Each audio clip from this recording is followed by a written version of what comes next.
ஹல்லேலூயா, ஹல்லேலூயா, ஹல்லேலூயா. தேவனுக்கு மகிமை உண்டாவதாக. கரங்களை தட்டி கர்த்தரை நாம் மகிமைப்படுத்துவோம். நல்ல உற்சாகமாக ஆவியில் நிறைந்து அப்படியே நாம் யாவரும் எழுந்து நின்று, 1000 நாளை பார்க்கிலும் உம்முடைய பிரகாரங்களில் செல்லும் ஒரே நாள் நல்லது ஆண்டவரே. ஆகாமிய கூடாரங்களில் வாசமாயிருப்பதை பார்க்கிலும் என் தேவனுடைய ஆலயத்தின் வாசற்படியில் தங்கியிருப்பதையே நாடுவேன். சேனைகளின் தேவனாகிய கர்த்தாவே, உம்முடைய வாசஸ்தலங்கள் எத்தனை இன்பமானவைகள். தேவா பிரசன்னம் தாருமே, தேடிவும் பாதம் தொழுகிறோ.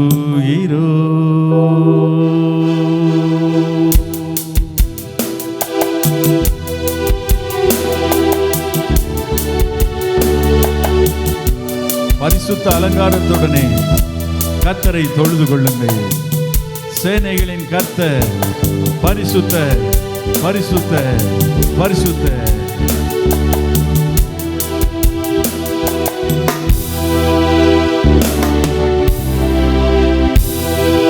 தேவா பிரசன்னம் தாருமே, தேடிவும் பாதம் தொழுகிறோ. தேவா பிரசன்னம் தாருமே, தேடிவும் பாதம் தொழுகிறோ.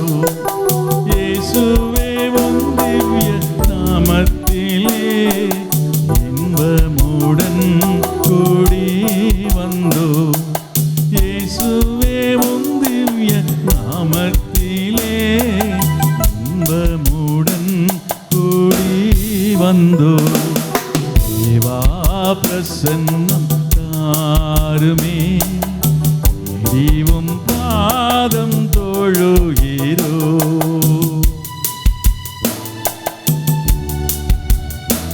சாரோனின் ரோஜாவை, வானம் உமது சிங்காசனம், பூமி எனக்கு பாதப்படி என்றவரே, உம்மை நாங்கள் தொழுது கொள்ளுகிறோம்.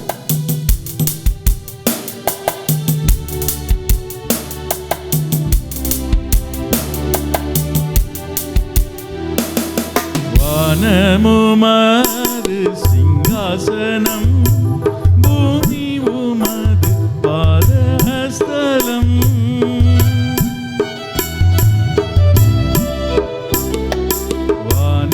வானமுமது சிங்காசனம், பூமி உமது பாதஸ்தலம். பணிந்து குனிந்து தொழுகிறோ, கனிந்தம்மை கண்பாருமே. பணிந்து குனிந்து தொழுகிறோ, கனிந்தம்மை கண்பாருமே. தேவா பிரசன்னம் தாருமே, தேடிவும் பாதம் தொழுகிறோ. தேவா பிரசன்னம் தாருமே, தேடிவும் பாதம் தொழுகிறோ. தாகமுள்ளவன் மேல் தண்ணீரை, வறண்ட நிலத்தின் மேல் ஆறுகளையும், உன் சந்ததியின் மேல் என் ஆவியையும், உன் சந்தானத்தின் மேல் என் ஆசீர்வாதத்தை ஊற்றுவேன் என்றவரே.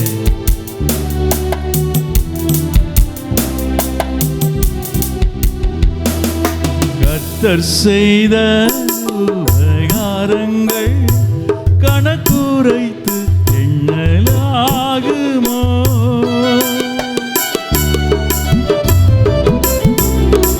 கர்த்தர் செய்த உபகாரங்கள் கணக்குரைத்து எண்ணலாகுமோ.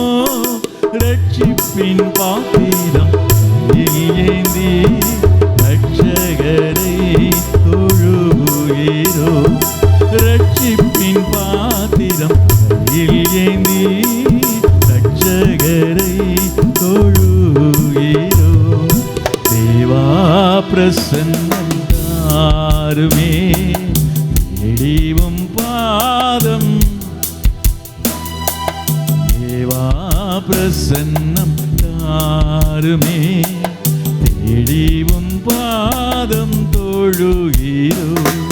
இயேசுவே உம் திவ்ய நாமத்திலே இன்பமுடன் கூடி கரங்களை உயர்த்தி ஆண்டவரே இன்பமுடன் கூடி வந்தோ தேவா பிரசன்னம் காருமே தேடிவும் பாதம் தொழுகிறோ.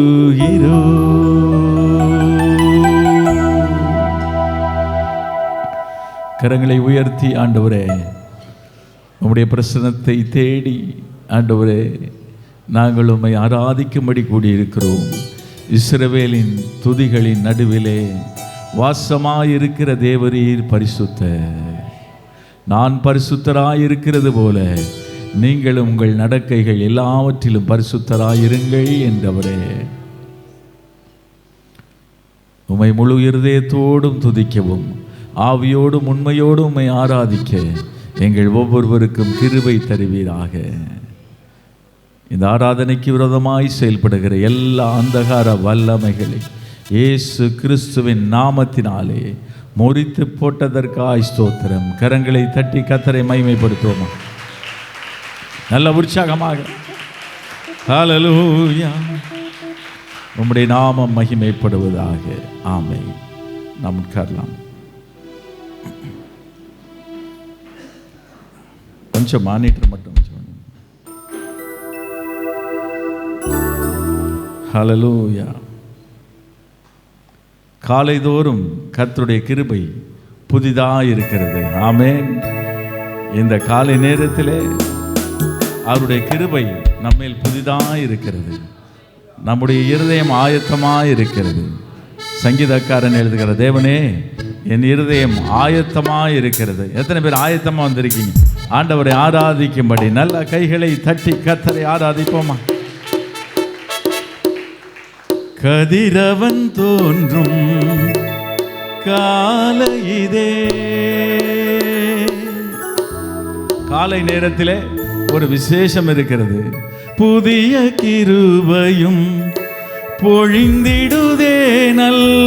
வலது கரத்தை உயர்த்தி துதி செலுத்திடுவோம். யாருக்கு? இயேசுவுக்கே.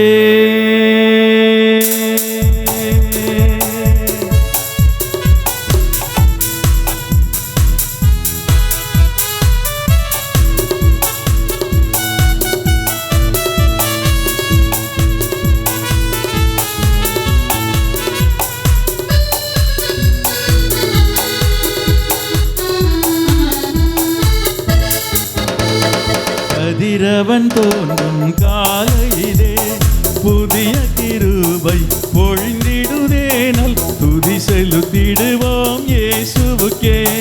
கதிரவன் தோன்றும் காலையிலே புதிய கிருபை பொழிந்திடுதே நல். துதி செலுத்திடுவோம் இயேசுவுக்கே. கதிரவன் தோன்றும் காலையிலே.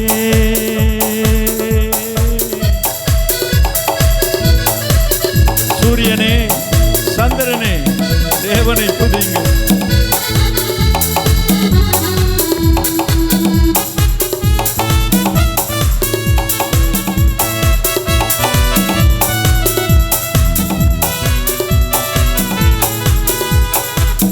நல்ல கைகளை தட்டி சந்தோஷமாய்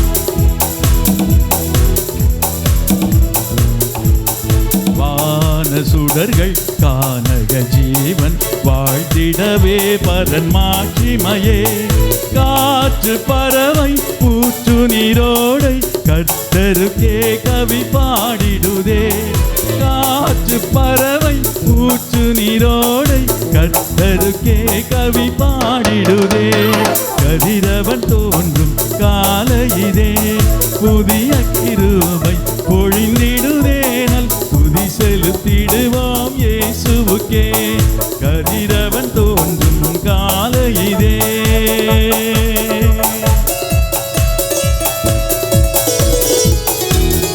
காட்டில் கதறி கானக ஓடை கண்டடையும் வெளிமான்களைப் போல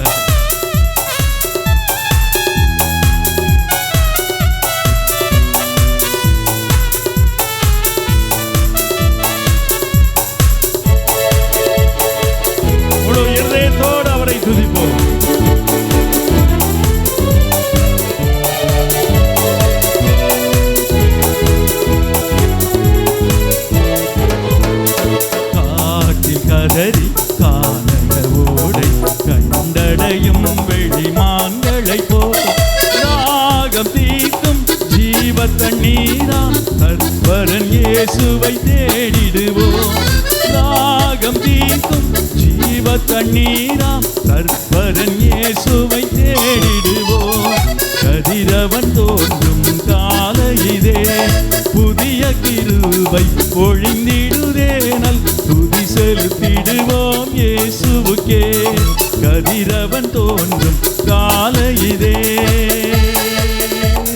கர்த்தர் கிருபை என்றென்றும் ஓங்க, கர்த்தரை நல்லவர் என்றுரைப்போம்.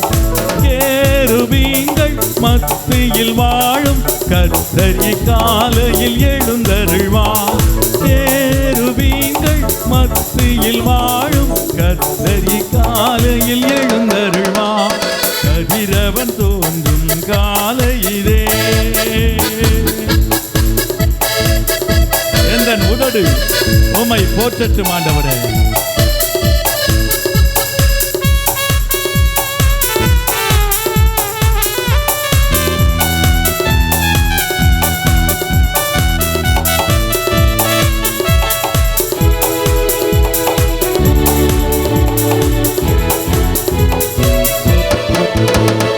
எந்தன் உதடும் உந்தனை போற்றும், என் கரங்கள் குவிந்தே வணங்கும்.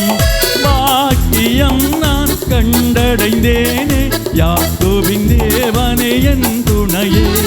பாக்கியம் நான் கண்டடைந்தேனே, யாக்கோபின் தேவனே என் துணையே. கதிரவன் தோன்றும் காலையிலே புதிய கிருபை பொழிந்திடுதேனல் துதி செலுத்திடுவோம் இயேசுவுக்கே. கதிரவன் தோன்றும் காலையிலே. கைகளை தட்டி கர்த்தரை மகிமைப்படுத்துமா.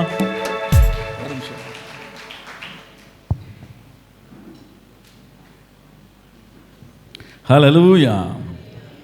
சங்கீதம் 42:1 சொல்லுகிறது, மானானது நீரோடைகளை வாஞ்சித்து கதறுகிறது போல தேவனே என் ஆத்துமா உம்மை வாஞ்சித்து கதறுகிறது. As the deer pants for the waters, so my soul longs for you. அதை சற்று நாம் தியானித்து பார்த்தோம் என்றால், மான் நீரோடையை எப்பொழுது வாஞ்சித்து கதறுமா, அதை கொடிய மிருகங்கள் புலியோ சிங்கமோ துரத்தும் போது மிகவும் வேகமாக, மான் ஒரு மிருதுவான மென்மையான ஒரு பிராணி, மிகவும் வேகமாக ஓடும்போது அதுக்கு மூச்சு இழுக்கும் பாருங்க. உயிரை காப்பாற்றுறது ஒரு பக்கம், அது வேகமாக ஓடுறதுனால மிகவும் இளைப்பு, உடம்புல இருக்கிற நீர்ச்சத்து அப்படியே குறைந்து போயிருமா. குறைந்து போய் எங்கே தண்ணீர் இருக்கிறது என்று சொல்லி அது மூச்சு இறைக்கும் பாருங்க. அந்த மூச்சு இழுக்கும் போது, மூச்சு இறைக்கும் போது ஒரு சத்தம் வருமா. அதுதான் நீரோடைகளை வாஞ்சித்து கதறுகிறது. தண்ணி கிடைக்காதான்னு சொல்லி அது அலைந்து கடைசியில் அந்த தண்ணியை போய் குடிக்கும் பாருங்க. அதே போல வறட்சியான கால சூழ்நிலைகளும் எங்கே தண்ணி இருக்கிறதுன்னு காட்டில் கதறி கானகத்தில் அந்த ஓடையை தேடி அந்த மான் அலையுமா பாருங்க. அப்பொழுது அந்த மூச்சு இறைத்து அந்த தண்ணீருக்காக ஏங்குகிறது பாருங்க. அந்த ஏக்கம்தான் அந்த தண்ணீரை பார்த்தவுடன் தண்ணீரை குடிக்கிற வரைக்கும் அந்த ஏக்கம் அதற்கு இருக்கும். அதை போலத்தான் அன்றைக்கு சமாரிய ஸ்திரியை கண்ட ஆண்டவர் சொன்னார், என்னிடத்தில் குடிக்கிறவன் ஒரு காலம் தாகமடையான். அவள் பார்த்து சொன்னாள், எங்கள் பிதா யாக்கோபை பார்க்கிலும் நீர் பெரியவரோ என்று. அவர் சொன்னார், ஆம் என்று சொல்லி அவருடைய வாழ்க்கையை குறித்து சொன்னார். உனக்கு இப்பொழுது இருக்கிறவன் உனக்கு புருஷன் அல்ல, உனக்கு 5 புருஷர் இருந்தார்கள் என்றார்கள். அப்படி என்றால் எதையோ தேடி தேடி தேடி அவள் வாழ்க்கையில் அலைந்திருக்கிறாள். ஆனால் எங்கும் அவளுக்கு நிம்மதி இல்லை. என்னிடத்தில் குடிக்கிறவன் ஒரு காலம் தாகமடையான். இந்த உலகத்தில் எத்தனையோ தேடி தேடி நம்ம அலைகிறோமா, எங்கே நிம்மதி கிடைக்கும் என்று அலைகிறோமா? உலகத்தில் ஒருவேளை நீங்கள் விரும்புகிற செல்வங்கள் எல்லாம் கிடைத்தால் கூட நமக்கு திருப்தி அது அளித்து, நிரந்தரமான திருப்தியை அது அளித்து விட முடியாது. ஒன்றே ஒன்றுதான் நமக்கு திருப்தி அளிக்க முடியும். அதுதான் தேவனுடைய பிரசன்னம், அதுதான் ஜீவ தண்ணீர். எத்தனை பேர் அந்த ஜீவ தண்ணீரை குடிச்சிருக்கீங்க? ஆமென். ஒன்றுமே இல்லை என்றால் கூட நம்முடைய வாழ்வில் என்றைக்கும் இயேசு என்ற அந்த ஜீவ தண்ணீர் மாத்திரம் இருந்தால் போதுமானதா இருக்கும். பாடுவோமா? காட்டில் கதறி கானகவோடை கண்டடையும் வெளிமான்களை போல் தாகம் தீர்க்கும் ஜீவ தண்ணீராம் கர்த்தரன் இயேசுவை தேடிடுவோம். ஜீவ தண்ணீராம் கர்த்தரன் இயேசுவை தேடிடுவோம். கதிரவன் தோன்றும் காலையிலே புதிய கிருபையும் பொழிந்திடுவே நல் துதி செலுத்திடுவோம் இயேசுவுக்கே. கதிரவன் தோன்றும் காலையிலே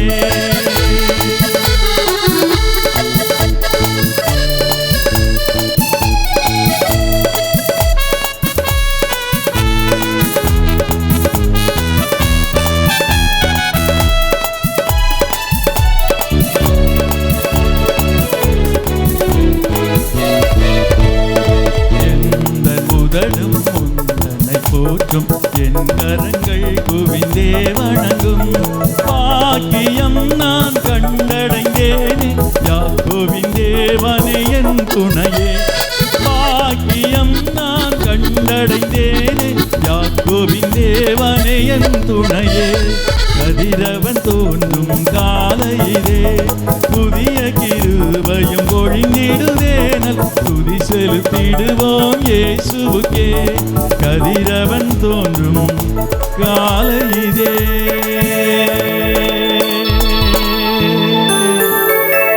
சந்தோஷமா இருக்கீங்களா? ஆமென். கர்த்தருக்குள் பக்கத்தில் கை கொடுத்து சொல்லுங்க. எப்பொழுதும் அந்த பாட்டை கடைசியிட பாட போறோம். ஏன்னா ஒரு கிறிஸ்தவனுடைய நம்பிக்கை அவனுடைய மரணத்தில் முடிவதில்லை, அவனுடைய மரணத்தில் தான் ஆரம்பிக்கிறது. ஆமென். நீதிமான் தன் மரணத்தில் நம்பிக்கை உள்ளவன். நம்பிக்கை இருக்கு அவங்களுக்கு. கடைசி அடியை பாருங்க. சாராள் நவ்ரோஜி தாயார் அவளுடைய பாடல்ல நீங்க தியானித்து பாடலாம். கடைசி அடியில பார்த்தீங்கன்னா அதில் ஒரு விஷயம் இருக்கும் பாருங்க. வானம் பூமி யாவும் படைத்தீர், வானம் திறந்தே தோன்றிடுவீர், ஆவல் அடங்க என்னையும் அழைக்க ஆத்துமநேசரே வந்துடுவீர். எத்தனை பேர் ஆவலா இருக்கிறீங்க ஆண்டவரை சந்திக்கிறதுக்கு? அதுதான் எண்டு. ஒரு காரியத்தின் துவக்கத்தை பார்க்கிலும் அதன் முடிவு நல்லது. இந்த உலகத்தில் எப்படினாலும் ஓகோன்னு வாழலாம், ஆகான்னு வாழலாம். எப்படி வாழ்ந்தாலும் சரி, கடைசியில் ஓட்டத்தை எப்படி முடிக்கிறோம் அதுதான் முக்கியம். பாடி கர்த்தரை துதிப்போமா? வானம் பூமி யாவும் படைத்தே வானம் திறந்தே தோன்றிடுவீர், ஆவல் அடங்க என்னையும் அழைக்க ஆத்துமநேசரே வந்திடுவீர். ஆவல் அடங்க என்னையும் அழைக்க ஆத்துமநேசரே வந்திடுவீர். கதிரவன் தோன்றும் காலையிலே புதிய கிருபை பொழிந்திடுவே துதி செலுத்திடுவோம் இயேசுவுக்கே. கதிரவன் தோன்றும் காலையிலே புதிய கிருபை பொழிந்திடுவே துதி செலுத்திடுவோம் இயேசுவுக்கே. கதிரவன் தோன்றும் காலையிலே. நல்ல கைகளை தட்டி என் நாமத்திற்கு பயந்திருக்கிற உங்கள் மேல் நீதியின் சூரியன் உதிக்கும். இந்த ஒவ்வொரு நாளும் காலையில் சூரியன் உதிக்குது பாருங்க. நம்மேல் ஒரு நீதியின் சூரியன் இயேசு கிறிஸ்து உதிக்கிறார். ஹல்லேலூயா. ஒரு நாள் நான் காலையில் ரயில்வே ஸ்டேஷனில் வெளியூருக்கு போயிட்டு வந்தபோது என்னுடைய இருசக்கர வாகனத்தை நிறுத்தியிருந்தேன். அப்பொழுது அதை எடுக்கும்படி வந்தபோது சரியாக காலையில் 6:30 மணி திருப்பூர் ரயில்வே ஸ்டேஷனில் இறங்கும்போது அப்போ அந்த டோக்கனை கொடுத்து அந்த பையன்கிட்ட டோக்கனை கொடுத்து என் வாகனத்தை எடுக்கிற நேரத்தில் பார்த்தீங்கன்னா கொட்டகை மாதிரி போட்டிருந்தது. அந்த இடுக்குகளின் வழியாக சூரியன் அந்த ரவுண்டாக அது மாத்திரம் அப்படி தெரிஞ்சுது பாருங்க. அது நேராக அவன் கண்ணில் வந்து அடிச்சுது. ஆமாம் சே அப்படின்னா, தம்பி பாரு சூரியனை பாரு எவ்வளோ அழகா இருக்குன்னு பார்த்து அதை ரசி அப்படின்னு அப்படியே பார்த்தான். அந்த இளஞ்சிவப்பு நிறத்திலே அந்த காலை நேரத்திலே வேதம் சொல்லுகிறது சூரியனை காண்பது என்னது? கண்களுக்கு பிரியமாமே. அதெல்லாம் பார்த்து ரசிக்கணும். ஹல்லேலூயா. அப்போ நான் அதை பார்த்து சொன்னேன், சூரியனை பார்க்கறது சூரியனை பார்த்து வணங்குறதுக்கு இல்லை, சூரியனை படைச்சவரைத்தான் நாம் வணங்கணும். அந்த நீதியின் சூரியனை தான் வணங்கணும்னு சொல்லி அவருக்கு ஒரு புதிய ஏற்பாட்டை கொடுத்து, இதில் படி உனக்கு நீதியின் சூரியன் இருக்கிறார் அதில். ஆமென். எத்தனை பேர் அந்த நீதியின் சூரியனை ஆராதித்து கொண்டு நல்ல கையை தட்டி கர்த்தரை மகிமைப்படுத்துவோமா? ஹல்லேலூயா. எதற்காக கர்த்தரை நாம் துதிக்க வேண்டும்? அவர் எப்படிப்பட்டவர்?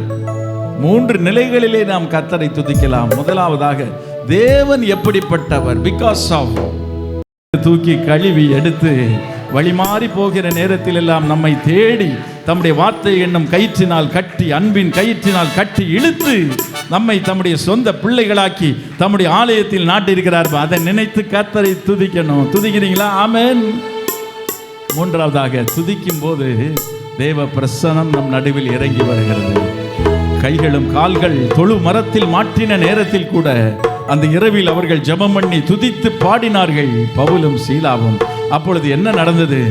தேவ பிரசன்னம். சிறைச்சாலை கதவுகள் கழன்று போகும்படியாக பூமியின் அஸ்திபாரங்கள் அசைந்ததே. துதிசை மனமே நீதம். அதுக்காக தான் என்ன செய்யணும்? துதிசை. ஆலயத்தில் வந்து துதிக்கிற மட்டுமில்ல, வீட்டில் எத்தனை பேர் கர்த்தரை நாம துதிக்கிறோம்? பக்கத்தில் இருக்காங்க, வீட்டில் துதிக்கிறீங்களா?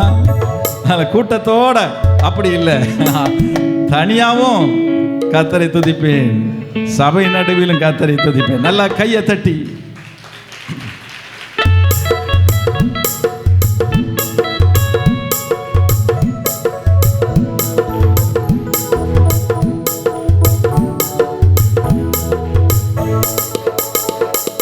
துதிசை மனமே நீதம். துதிசை துதிசை இம்மட்டும் நடத்தின உன் தேவனை இன்றும் என்றும் நன்றி மிகுந்த மனதோடே, இன்றும் என்றும் நன்றி மிகுந்த மனதோடே துதிப்போம். துதிசை மனமே நீதம். துதிசை துதிசை மட்டும் நடத்தின உன் தேவனை இன்றும் என்றும் நன்றி மிகுந்த மனதோடே, இன்றும் என்றும் நன்றி மிகுந்த மனதோடே. உன் காலமெல்லாம் உன்னை தம் கரமதி ஏந்தி. சேர்ந்து பாடுவோம். உன் காலமெல்லாம் உன்னை தம் கரமதில் ஏந்தி வேண்டிய நன்மைகள் யாவும் முகந்தளித்தாரே.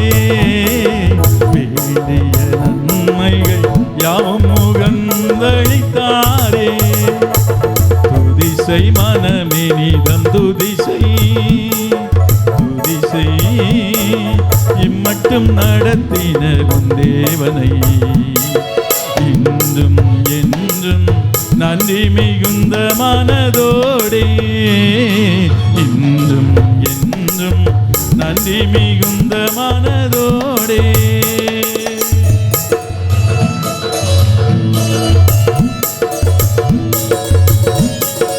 நீ தண்ணீர்களை கடக்கும் போது உன்னோடு இருப்பேன். ஆறுகளை கடக்கும் போது அவைகள் உன்மேல் புரளுவதில்லை. அக்கினியில் நடக்கும் போது வேகாது இருப்பாய். அக்கினி ஜுவாலை உன் பேரில் பற்றாது.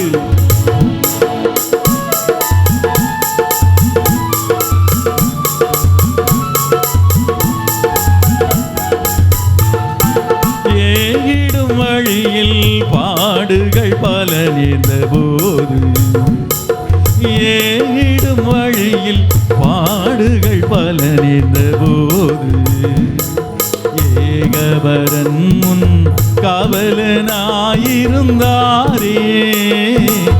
ஏகபரன் என் காவலனாயிருந்தாரே.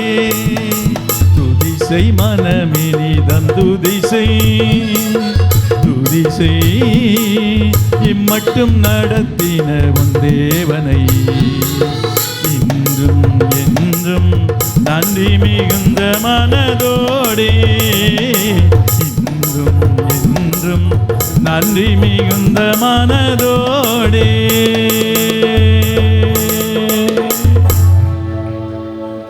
சோதனை, பாடுகள், வேதனை இல்லாதவங்க மாத்திரம் கையை தட்டி கர்த்தரை துதிப்போமா? ஆமென். சில வேளையில் நினைக்கிறோம், ஏன் எனக்கு இந்த பிரச்சனை என்று.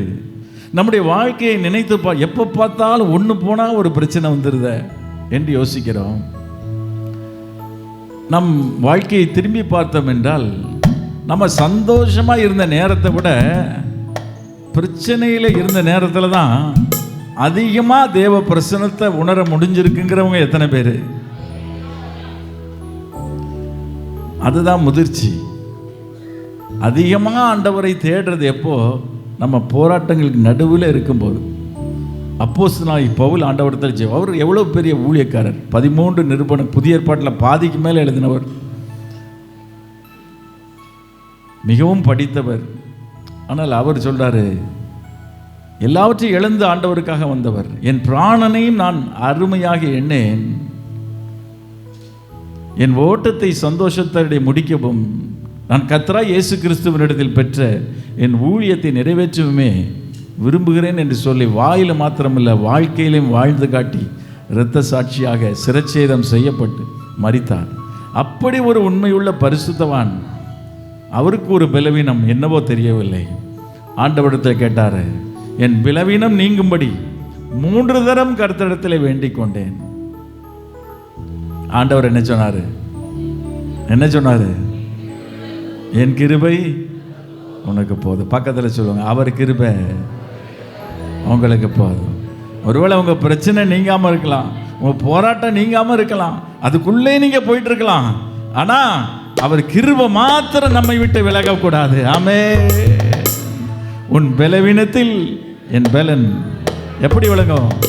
பூரணமாய் விளங்கும்.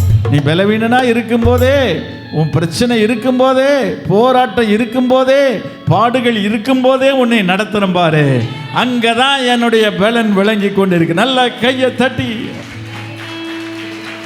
சோதனை பலவாய் மேகம் போல் உன்னை சூழ்ந்தாலும், சோதனை பலவாய் மேகம் போல் உன்னை சூழ்ந்தாலும், சேதமுறாமல் முற்றிலும் காக்க வல்லோரை, சேதமுறாமல் முற்றிலும் காக்க வல்லோரை, துதிசை மனமே நீதம் துதிசை, துதிசை இம்மட்டும் நடத்தின உன் தேவனை. சொல்லுங்க.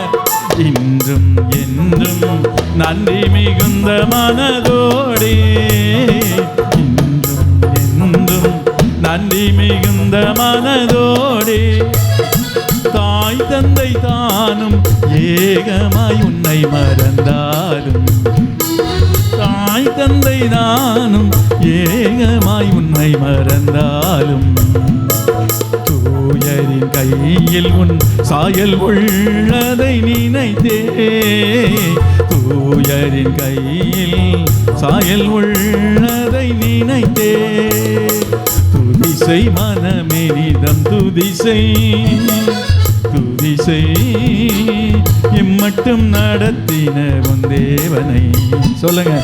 இன்றும் என்றும் நன்றி மிகுந்த மனதோடே, இன்றும் என்றும் நன்றி மிகுந்த மனதோடே. எந்த நிலையில் இருந்தாலும் வந்த நிலையை அப்பப்போ ரீவைண்ட் பண்ணி பார்க்கணும். எப்படி வந்தோம் அப்படின்னு சொல்லி. அவர் எப்படிப்பட்டவர்? இதுவரைக்கும் நம்மை நடத்த உண்மை உள்ளவராக இருந்தார். எதுவரைக்கும் நம்மை நடத்துவார் இந்த தேவன்? என்றென்றைக்கும் உள்ள சதா காலமும் நம்மை நடத்துவார். உங்களை நடத்துவார், என்னை நடத்துவார், நம்மை நடத்துவார், மரண பரியந்தம் நம்மை நடத்துவார். அதுதான் பாட போறோம். சந்ததம் உன்னை, சந்ததம்னா எப்போதும் உன்னை நடத்திடும் சத்திய தேவன். ஹல்லேலூயா. அவர் சத்திய தேவன், அவர் நித்திய தேவன். சொந்தம் பாராட்டி. என்ன சொந்தம் பாராட்டுறாங்க? நிறைய பேர் என்கிட்ட சொல்லியிருக்கிறாங்க, உங்கள்கிட்டையும் சொல்லியிருப்பாங்க. திருப்பூருக்கு அப்படியே வந்தேன். எங்கள் சொந்தக்காரங்களாம் இங்கே தான் இருந்தாங்க. நான் யாருமே என்னை கண்டுகொள்ளலை, ஏன்னு கூட கேட்கல. வந்தால் நம்ம வீட்டில் வந்து ஒட்டிடுவானோன்னு சொல்லி தெரியாதது போல் நடந்துக்கிட்டாங்க. உங்கள் வாழ்க்கையில அப்படி சாட்சி இருக்கும், அப்படி தானே? ஆனால் நம்ம தேவன் அப்படி இல்லை. நம்ம சொந்தம் பாராட்டுவார். எப்படி?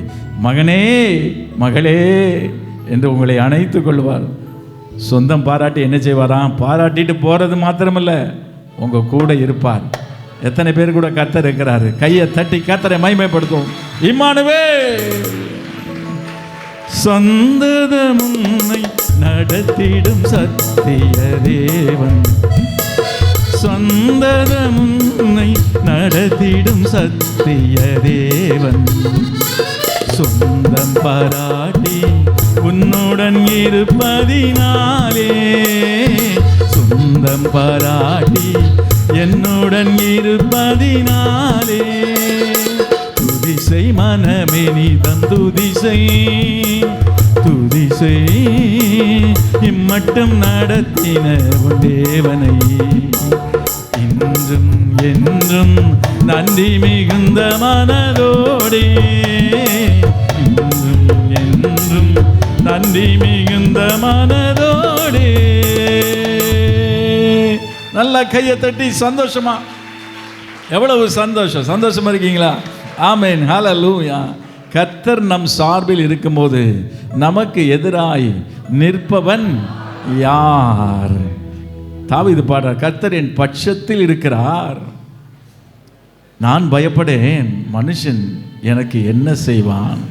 தீயையும் தண்ணீரையும் கடந்து வந்தோம், செழிப்பான இடத்துல எங்களை கொண்டு வந்து விட்டீர். ஒருவேளை இப்போ தீயும் தண்ணீரும் இருக்கிற அனுபவத்தில் நீங்கள் இருந்தீங்கன்னா, நாளைக்கு செழிப்பான இடத்துல உங்களை கொண்டு வந்து விடுவார். நேற்று தீயையும் தண்ணீரையும் கடந்து வந்தோம், இன்றைக்கு கர்த்தர் உங்களை செழிப்பான இடத்துல வைத்திருக்கிறார். நல்ல கையை தட்டி கர்த்தரை மகிமைப்படுத்துவோமா? எங்கே இருக்கிறோங்கிறது முக்கியமல்ல, எப்படி இருக்கிறோம்ங்கிறது முக்கியமல்ல, யார் நம்மை நடத்துகிறார் என்பது தான் நமக்கு முக்கியம். என் இயலாமையில் உம் கரம் என்னை, அது விலகாது, அது விலகவே விலகாது. எங்க முடியாது அப்படின்னு ஒரு நிலைமை, அந்த பிரேக்கிங் பாயிண்ட் வரும் பாருங்க, அங்க கர்த்தர் உங்க வாழ்க்கையில செயல்படுவார். எத்தனை பேர் வாழ்க்கையில செயல்பட்டிருக்காரு? அப்படி பிரேக்கிங் பாயிண்ட்னு வரும் பாருங்க. தண்ணினா அதுக்கு ஒரு பாயிலிங் பாயிண்ட் இருக்குது, கொதி நிலை, வெப்பநிலை 100 டிகிரி வர்ற வரைக்கும் அப்படியே சூடு ஏறிக்கிட்டே இருக்குமா, தண்ணியாக தான் இருக்கும். 100 டிகிரி வந்த உடனே அது ஆவியாக மாறிடும். உங்கள் வாழ்க்கையில கரெக்டாக ஒரு டிகிரி வச்சிருப்பார். ஆமென். அந்த டிகிரி வர்ற வரைக்கும் உங்கள் வாழ்க்கையில சூடு ஏறிக்கிட்டே இருக்கலாம். அந்த டைம் வரும்போது கர்த்தர் உங்கள் வாழ்க்கையில் அற்புதம் செய்வார். உங்கள் இருதயம் சந்தோஷப்பட்டு பூரிக்கும். உம் கரம் என்னை விலகாதிருக்கும். நாம தான் விலகி போயிடுறோம், ஆனால் அவர் நம்மை விட்டு விலகிறதே இல்லை. மலைகளை பெயர்த்தீர் என்றார், என் தடைகள் உமக்கு எம்மாத்தீர். சொல்லுங்க. மரித்தோரை எழச் செய்தீர் என்றார், என் நோய்கள் உமக்கு எம்மாத்தீரம். கிரகிக்க முடியா காரியம் செய்வி, சர்வஞானியே உமை ஆராதிப்பே. கிரகிக்க முடியா காரியம் செய்வி, சர்வஞானியே உமை ஆராதிப்பே. சொல்லுங்க. என் தேவன் எனக்கா ஏதாயிலும் செய்திடுவா, என்றாயிலும் என்னை மறந்தது உண்டா? என் தேவன் எனக்காய் ஏதாயிலும் செய்திடுவா, என்றாயிலும் என்னை மறந்தது உண்டா? என் தேவன் எனக்காய் ஏதாயிலும் செய்திடுவா, என்றாயிலும் என்னை மறந்தது உண்டா? என் தேவன் எனக்காய் என்றாயிலும் என்னை மறந்தது உண்டா? கிரகிக்க முடியா காரியம் செய்வி, சர்வஞானியே உமை ஆராதிப்பே.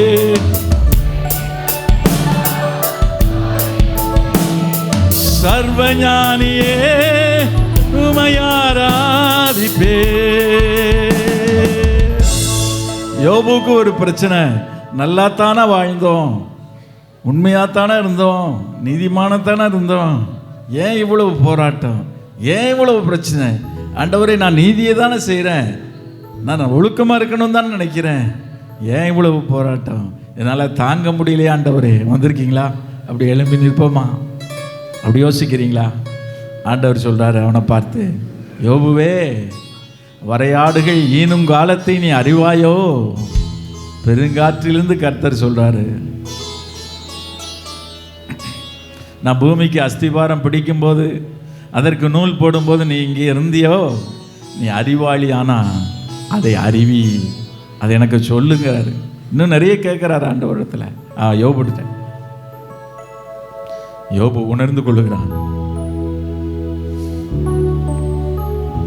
யோபு சொல்றான் கடைசியில, தேவரீர் நீர் சகலத்தையும் செய்ய வல்லவர். நீங்க சொல்றீங்களா? நான் சொல்றேன், எங்கூட சேர்ந்து சொல்றீங்களா? தேவரீர் நீ சகலத்தையும் செய்ய வல்லவர். நீர் செய்ய நினைத்தது ஒன்றும், சொல்லுங்க, ஒன்றும், நீர் செய்ய நினைத்தது ஒன்றும் தடைப்படாது. ஆண்டவர் அற்புதம் செய்வார். ஆனால் நீங்கள் நினைக்கிற நேரத்தில், நீங்களும் நானும் நினைக்கிற விதத்தில் அல்ல. என் நினைவுகள் உங்கள் நினைவுகள் அல்ல, உங்கள் வழிகளும் என் வழிகளும் அல்ல. பூமியை பார்க்கிலும் வானம் எப்படி உயர்ந்திருக்கிறதோ அப்படியே உங்கள் நினைவுகளை பார்க்கிலும் என் நினைவுகளும், உங்கள் வழிகளை பார்க்கிலும் என் வழிகளும் உயர்ந்திருக்கிறது. கிரகிக்க முடியா காரியம் செய்வி சர்வஞானியே உமையாராதிப்பே. கிரகிக்க முடியா, நீங்க சொல்ல சொல்ல அது நடக்குது. நாம் கிரகிக்க கூடாத பெரிய காரியத்தை அவர் செய்கிறார்.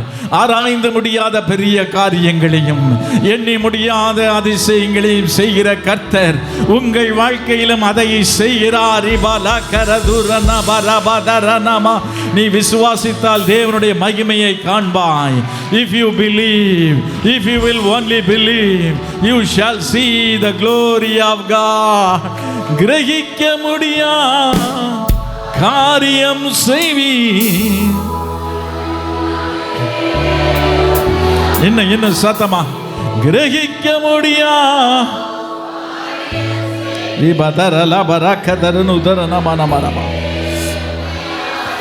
ஆண்டவரே, எப்படி செய்வீங்க? இது நடக்குமா? இது எப்படி நடக்கும்னு கேட்டா பாருங்க மரியாதை. அதுதான் ஆண்டவர் இது எப்படி நடக்கும்னு கேட்டார. இது எப்படி நடக்கும்னு நீங்க கேட்குறீங்களா? மனுஷனால் கூடாதவைகள் தேவனால் கூடும். What is impossible for man is possible for God. நம்புறீங்களா? அப்படி நம்புறான் சேர்ந்து பாடுங்க. என் தேவன் எனக்கா ஏதாயிலும் செய்திடுவா, என்றாயிலும் என்னை மறந்தது உண்டா? என் தேவன் எனக்கா ஏதாவது do something, oh God. என் தேவன் எனக்கா ஏதாயிலும் செய்திடுவார், என்றாயிலும் என்னை மறந்தது உண்டா? எஸ்,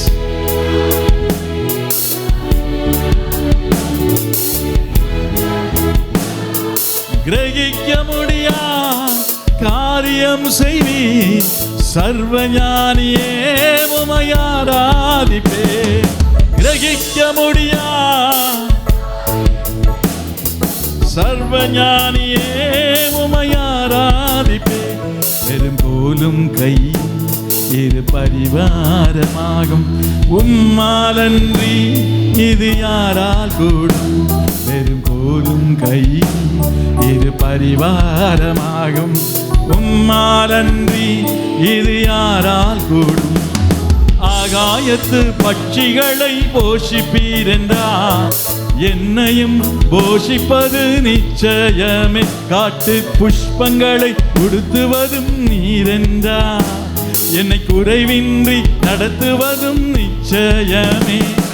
கிரகிக்க முடியா காரியம் செய்வி சர்வஞானியே உம்மை ஆராதிப்பேன். கிரகிக்க முடியா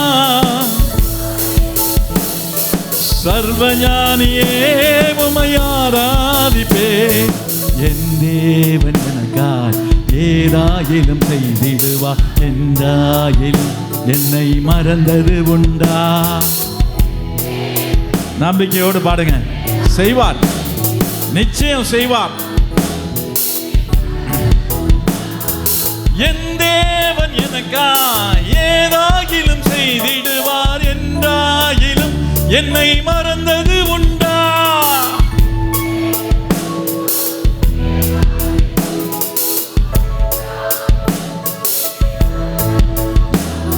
கிரகிக்க முடியா காரியம் செய்தி சர்வஞானியே உம்மை ஆராதிப்பேன்.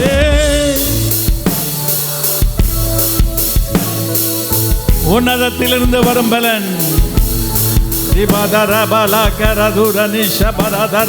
நல்ல அந்நிய பாஷையில நீங்க பேச பேச பேச பேச பேச பேச பேச உங்க வாழ்க்கையில் இருக்கிற நுகங்கள், போராட்டங்கள் தவிடு பொடியாகிறது இயேசுவின் நாமத்தினாலே. சத்துரு வைத்திருக்கிற திட்டம் அல்ல, தேவ திட்டம், தேவ சித்தம், தேவ சித்தம் என் வாழ்க்கையில உங்க வாழ்க்கையில நிறைவேறு இயேசுவின் நாமத்தினாலே.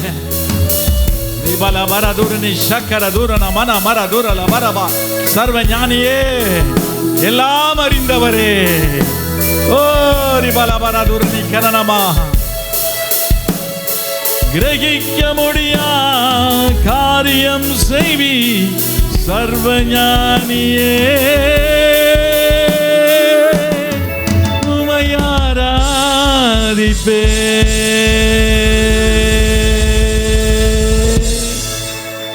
ஹல்லேலூயா. ரிபதரல கரதுர்னி ஷக்கரதுர நமன மரபதர நமன மரப தூரல். நீங்கள் ஒன்றையும் குறித்து கவலைப்படாமல், பிலிப்பியர் 4:6 சொல்லுது பாருங்க. நீங்க ஒன்றையும் குறித்து கவலைப்படாமல் சொல்லுங்க, ஒன்றையும் குறித்து நான் கவலைப்பட மாட்டேன். இதரல என் பிள்ளைகளை குறித்து, பெற்றோர்களை குறித்து, என் தொழிலை குறித்து, வேலை குறித்து, மனைவியை குறித்து, பிரச்சனை குறித்து, பொருளாதாரத்தை குறித்து, என் சரீரத்தை குறித்து, சுகத்தை குறித்து, எதை குறித்து நான் கவலைப்பட மாட்டேன் சொல்றீங்களா? ஒன்றையும் குறித்து கவலைப்படாமல் எல்லாவற்றையும் குறித்த உங்களுடைய விண்ணப்பங்களை என்ன செய்யணுமா? ஸ்தோத்திரத்தோடு கூட தேவனுக்கு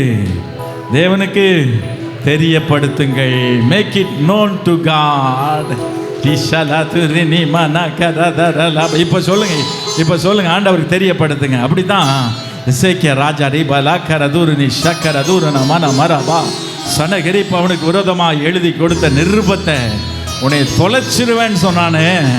தீபாதாரலா கரது, நீ நம்பி இருக்கிற தேவன் உன்னை எத்த ஒட்டாதேன்னு சொன்னானே. நீ நம்பி இருக்கிற தேவன் உன்னை ஏமாத்திடுவாரு. அந்த தேவர்களெல்லாம் என்னை ஒன்றும் செய்ய முடியல, அந்த ஜாதிகளுடைய தேவர்களெல்லாம் ஒன்றும் செய்ய முடியல, அவங்களெல்லாம் நான் நிர்மூலமாக்கிட்டேன், உன்னையும் அப்படியே ஒன்றும் இல்லாமல் பண்ணிடுவேன்னு எழுதி கொடுத்தான் பாருங்க. எசேக்கியா என்ன செய்தான்? தேவ சமூகத்தில் வந்து அதை நிருபத்தை விரிச்சு வச்சான் பாருங்க. இன்னைக்கு விரிச்சு வச்சிருவோமா? எத்தனை பேர் என் கூட சேர்ந்து விரிச்சு வைக்கிறீங்க? ஆண்டவருடைய சமூகத்தில் விரிச்சு வைச்சு ஆண்டவரிடத்தில் முறையிட்டு விண்ணப்பம் பண்ணினானே. ஆண்டவர் என்ன செஞ்சார் தெரியுமா? ஒரே இரவுல ஒரே தூதனை கொண்டு 1,85,000 பேரை சங்கரித்தான். சனகரிப் செத்த முகத்துடனே திரும்பி போனானே. அதுதான் நம்ம தேவன் எதாயிலும் செய்வார். கைகளை உயர்த்தி எதை நினைத்தும் கலங்காமல் நான் எப்போதும் ஸ்தோத்தரிப்பே.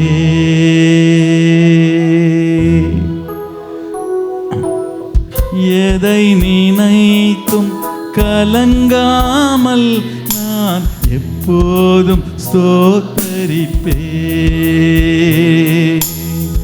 இதுவரை உதவின எபினேசர் நீரே, இனியும் உதவிடும் யெகோவாயீரே. இதுவரை உதவின எபினேசர் நீரே, இனியும் உதவிடும் யெகோவாயீரே.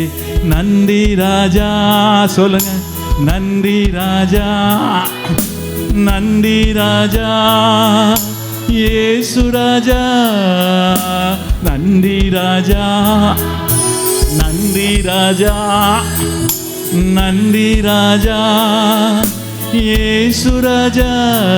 நீ எல்லாமே பார்த்து கொள்வீர், நீர் எல்லாமே பார்த்து கொள்வீர். ஒப்பு கொடுப்போமா? எல்லாமே பார்த்து கொள்வீர், நீர் எல்லாமே பார்த்து கொள்வீர். எதை நினைத்தும் கலங்காமல் நான் எப்போதும் ஸ்தோத்தரிப்பேன். நாளைய தினத்துக்கு எஜமான நீரே, நாளைய கவலையோ கலக்கமோ இல்லை. நாளைய தினத்துக்கு எஜமான நீர். சொல்லுங்க, நாளைய கவலையோ கலக்கமோ இல்லை. குறைகள் நீக்கிடுவீர், நிறைவாயாக்கிடுவீர், திருப்தியாக்கிடுவீர், துதித்து மகிழச் செய்வீர். குறைகள் நீக்கிடுவீர், நிறைவாயாக்கிடுவீர், திருப்தியாக்கிடுவீர். உம்மை துதித்து மகிழச் செய்வீர். எதை நினைத்தும் கலங்காமல் நான் எப்போதும் ஸ்தோத்தரிப்பேன். எனக்கு குறித்திருக்கிறதை அவர் நிறைவேற்றுவார். என்னை அவர் முன்னறிந்தார். எஸ், ஆண்டவர் உங்களை முன்னறிந்தார். உலக தோற்றத்திற்கு முன்பாகவே முன்னறிந்தார், முன் குறித்தார், அழைத்தார், பெயர் சொல்லி அழைத்தார். அவருடைய இரத்தத்தால் நம்மை கழுவி நம்மை நீதிமானாக்கினார். அவருடைய சொந்த பிள்ளை என்ற உரிமையை கொடுத்து நம்மை மகிமைப்படுத்தினார். மகிமைப்படுத்தினேன், இன்னமும் மகிமைப்படுத்துவேன். இவர் என்னுடைய நேசகுமாரன், இவரில் பிரியமாயிருக்கிறேன் என்று சொன்ன கர்த்தர் உங்களையும் என்னையும் கூட குமாரராக குமாரத்திகளாக ஏற்றுக்கொண்டார். அவர் நம்மேல் பிரியமாயிருக்கிறார். என் பிரியமே, நீ ரூபவதி, உன்னில் பழுதொன்றுமில்லை.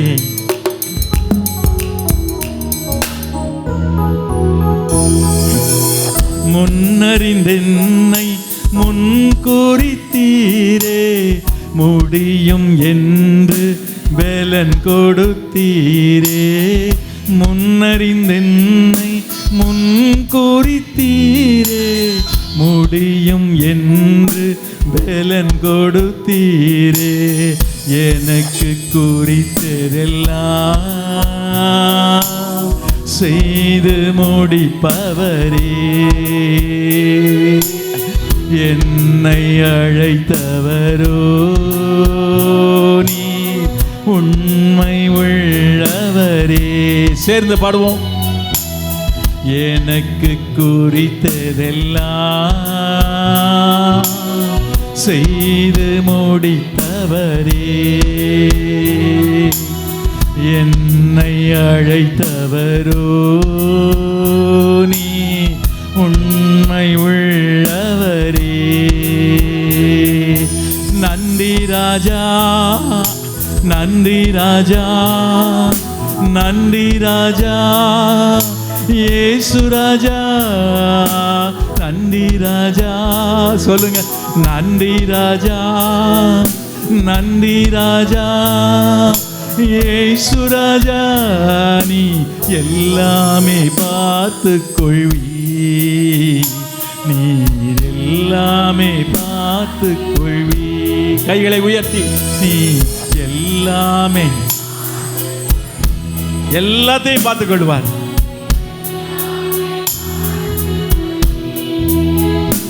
நீர் எல்லாமே பார்த்து கொள்வீர், நீர் எல்லாமே யெகோவாயிரே எல்லாமே பார்த்து கொள்வீர், நீ எல்லாமே பார்த்து கொள்வீர்.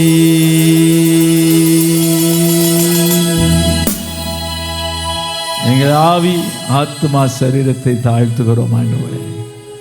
இதுவரைக்கும் எங்களுக்கு நீர் தந்தது எங்களுடைய ரட்சிப்பு, எங்கள் சொந்த பந்தங்கள், உறவுகள், நண்பர்கள், ஊழியங்கள், சபை எல்லாம் நீர் தந்தது ஆண்டவரே.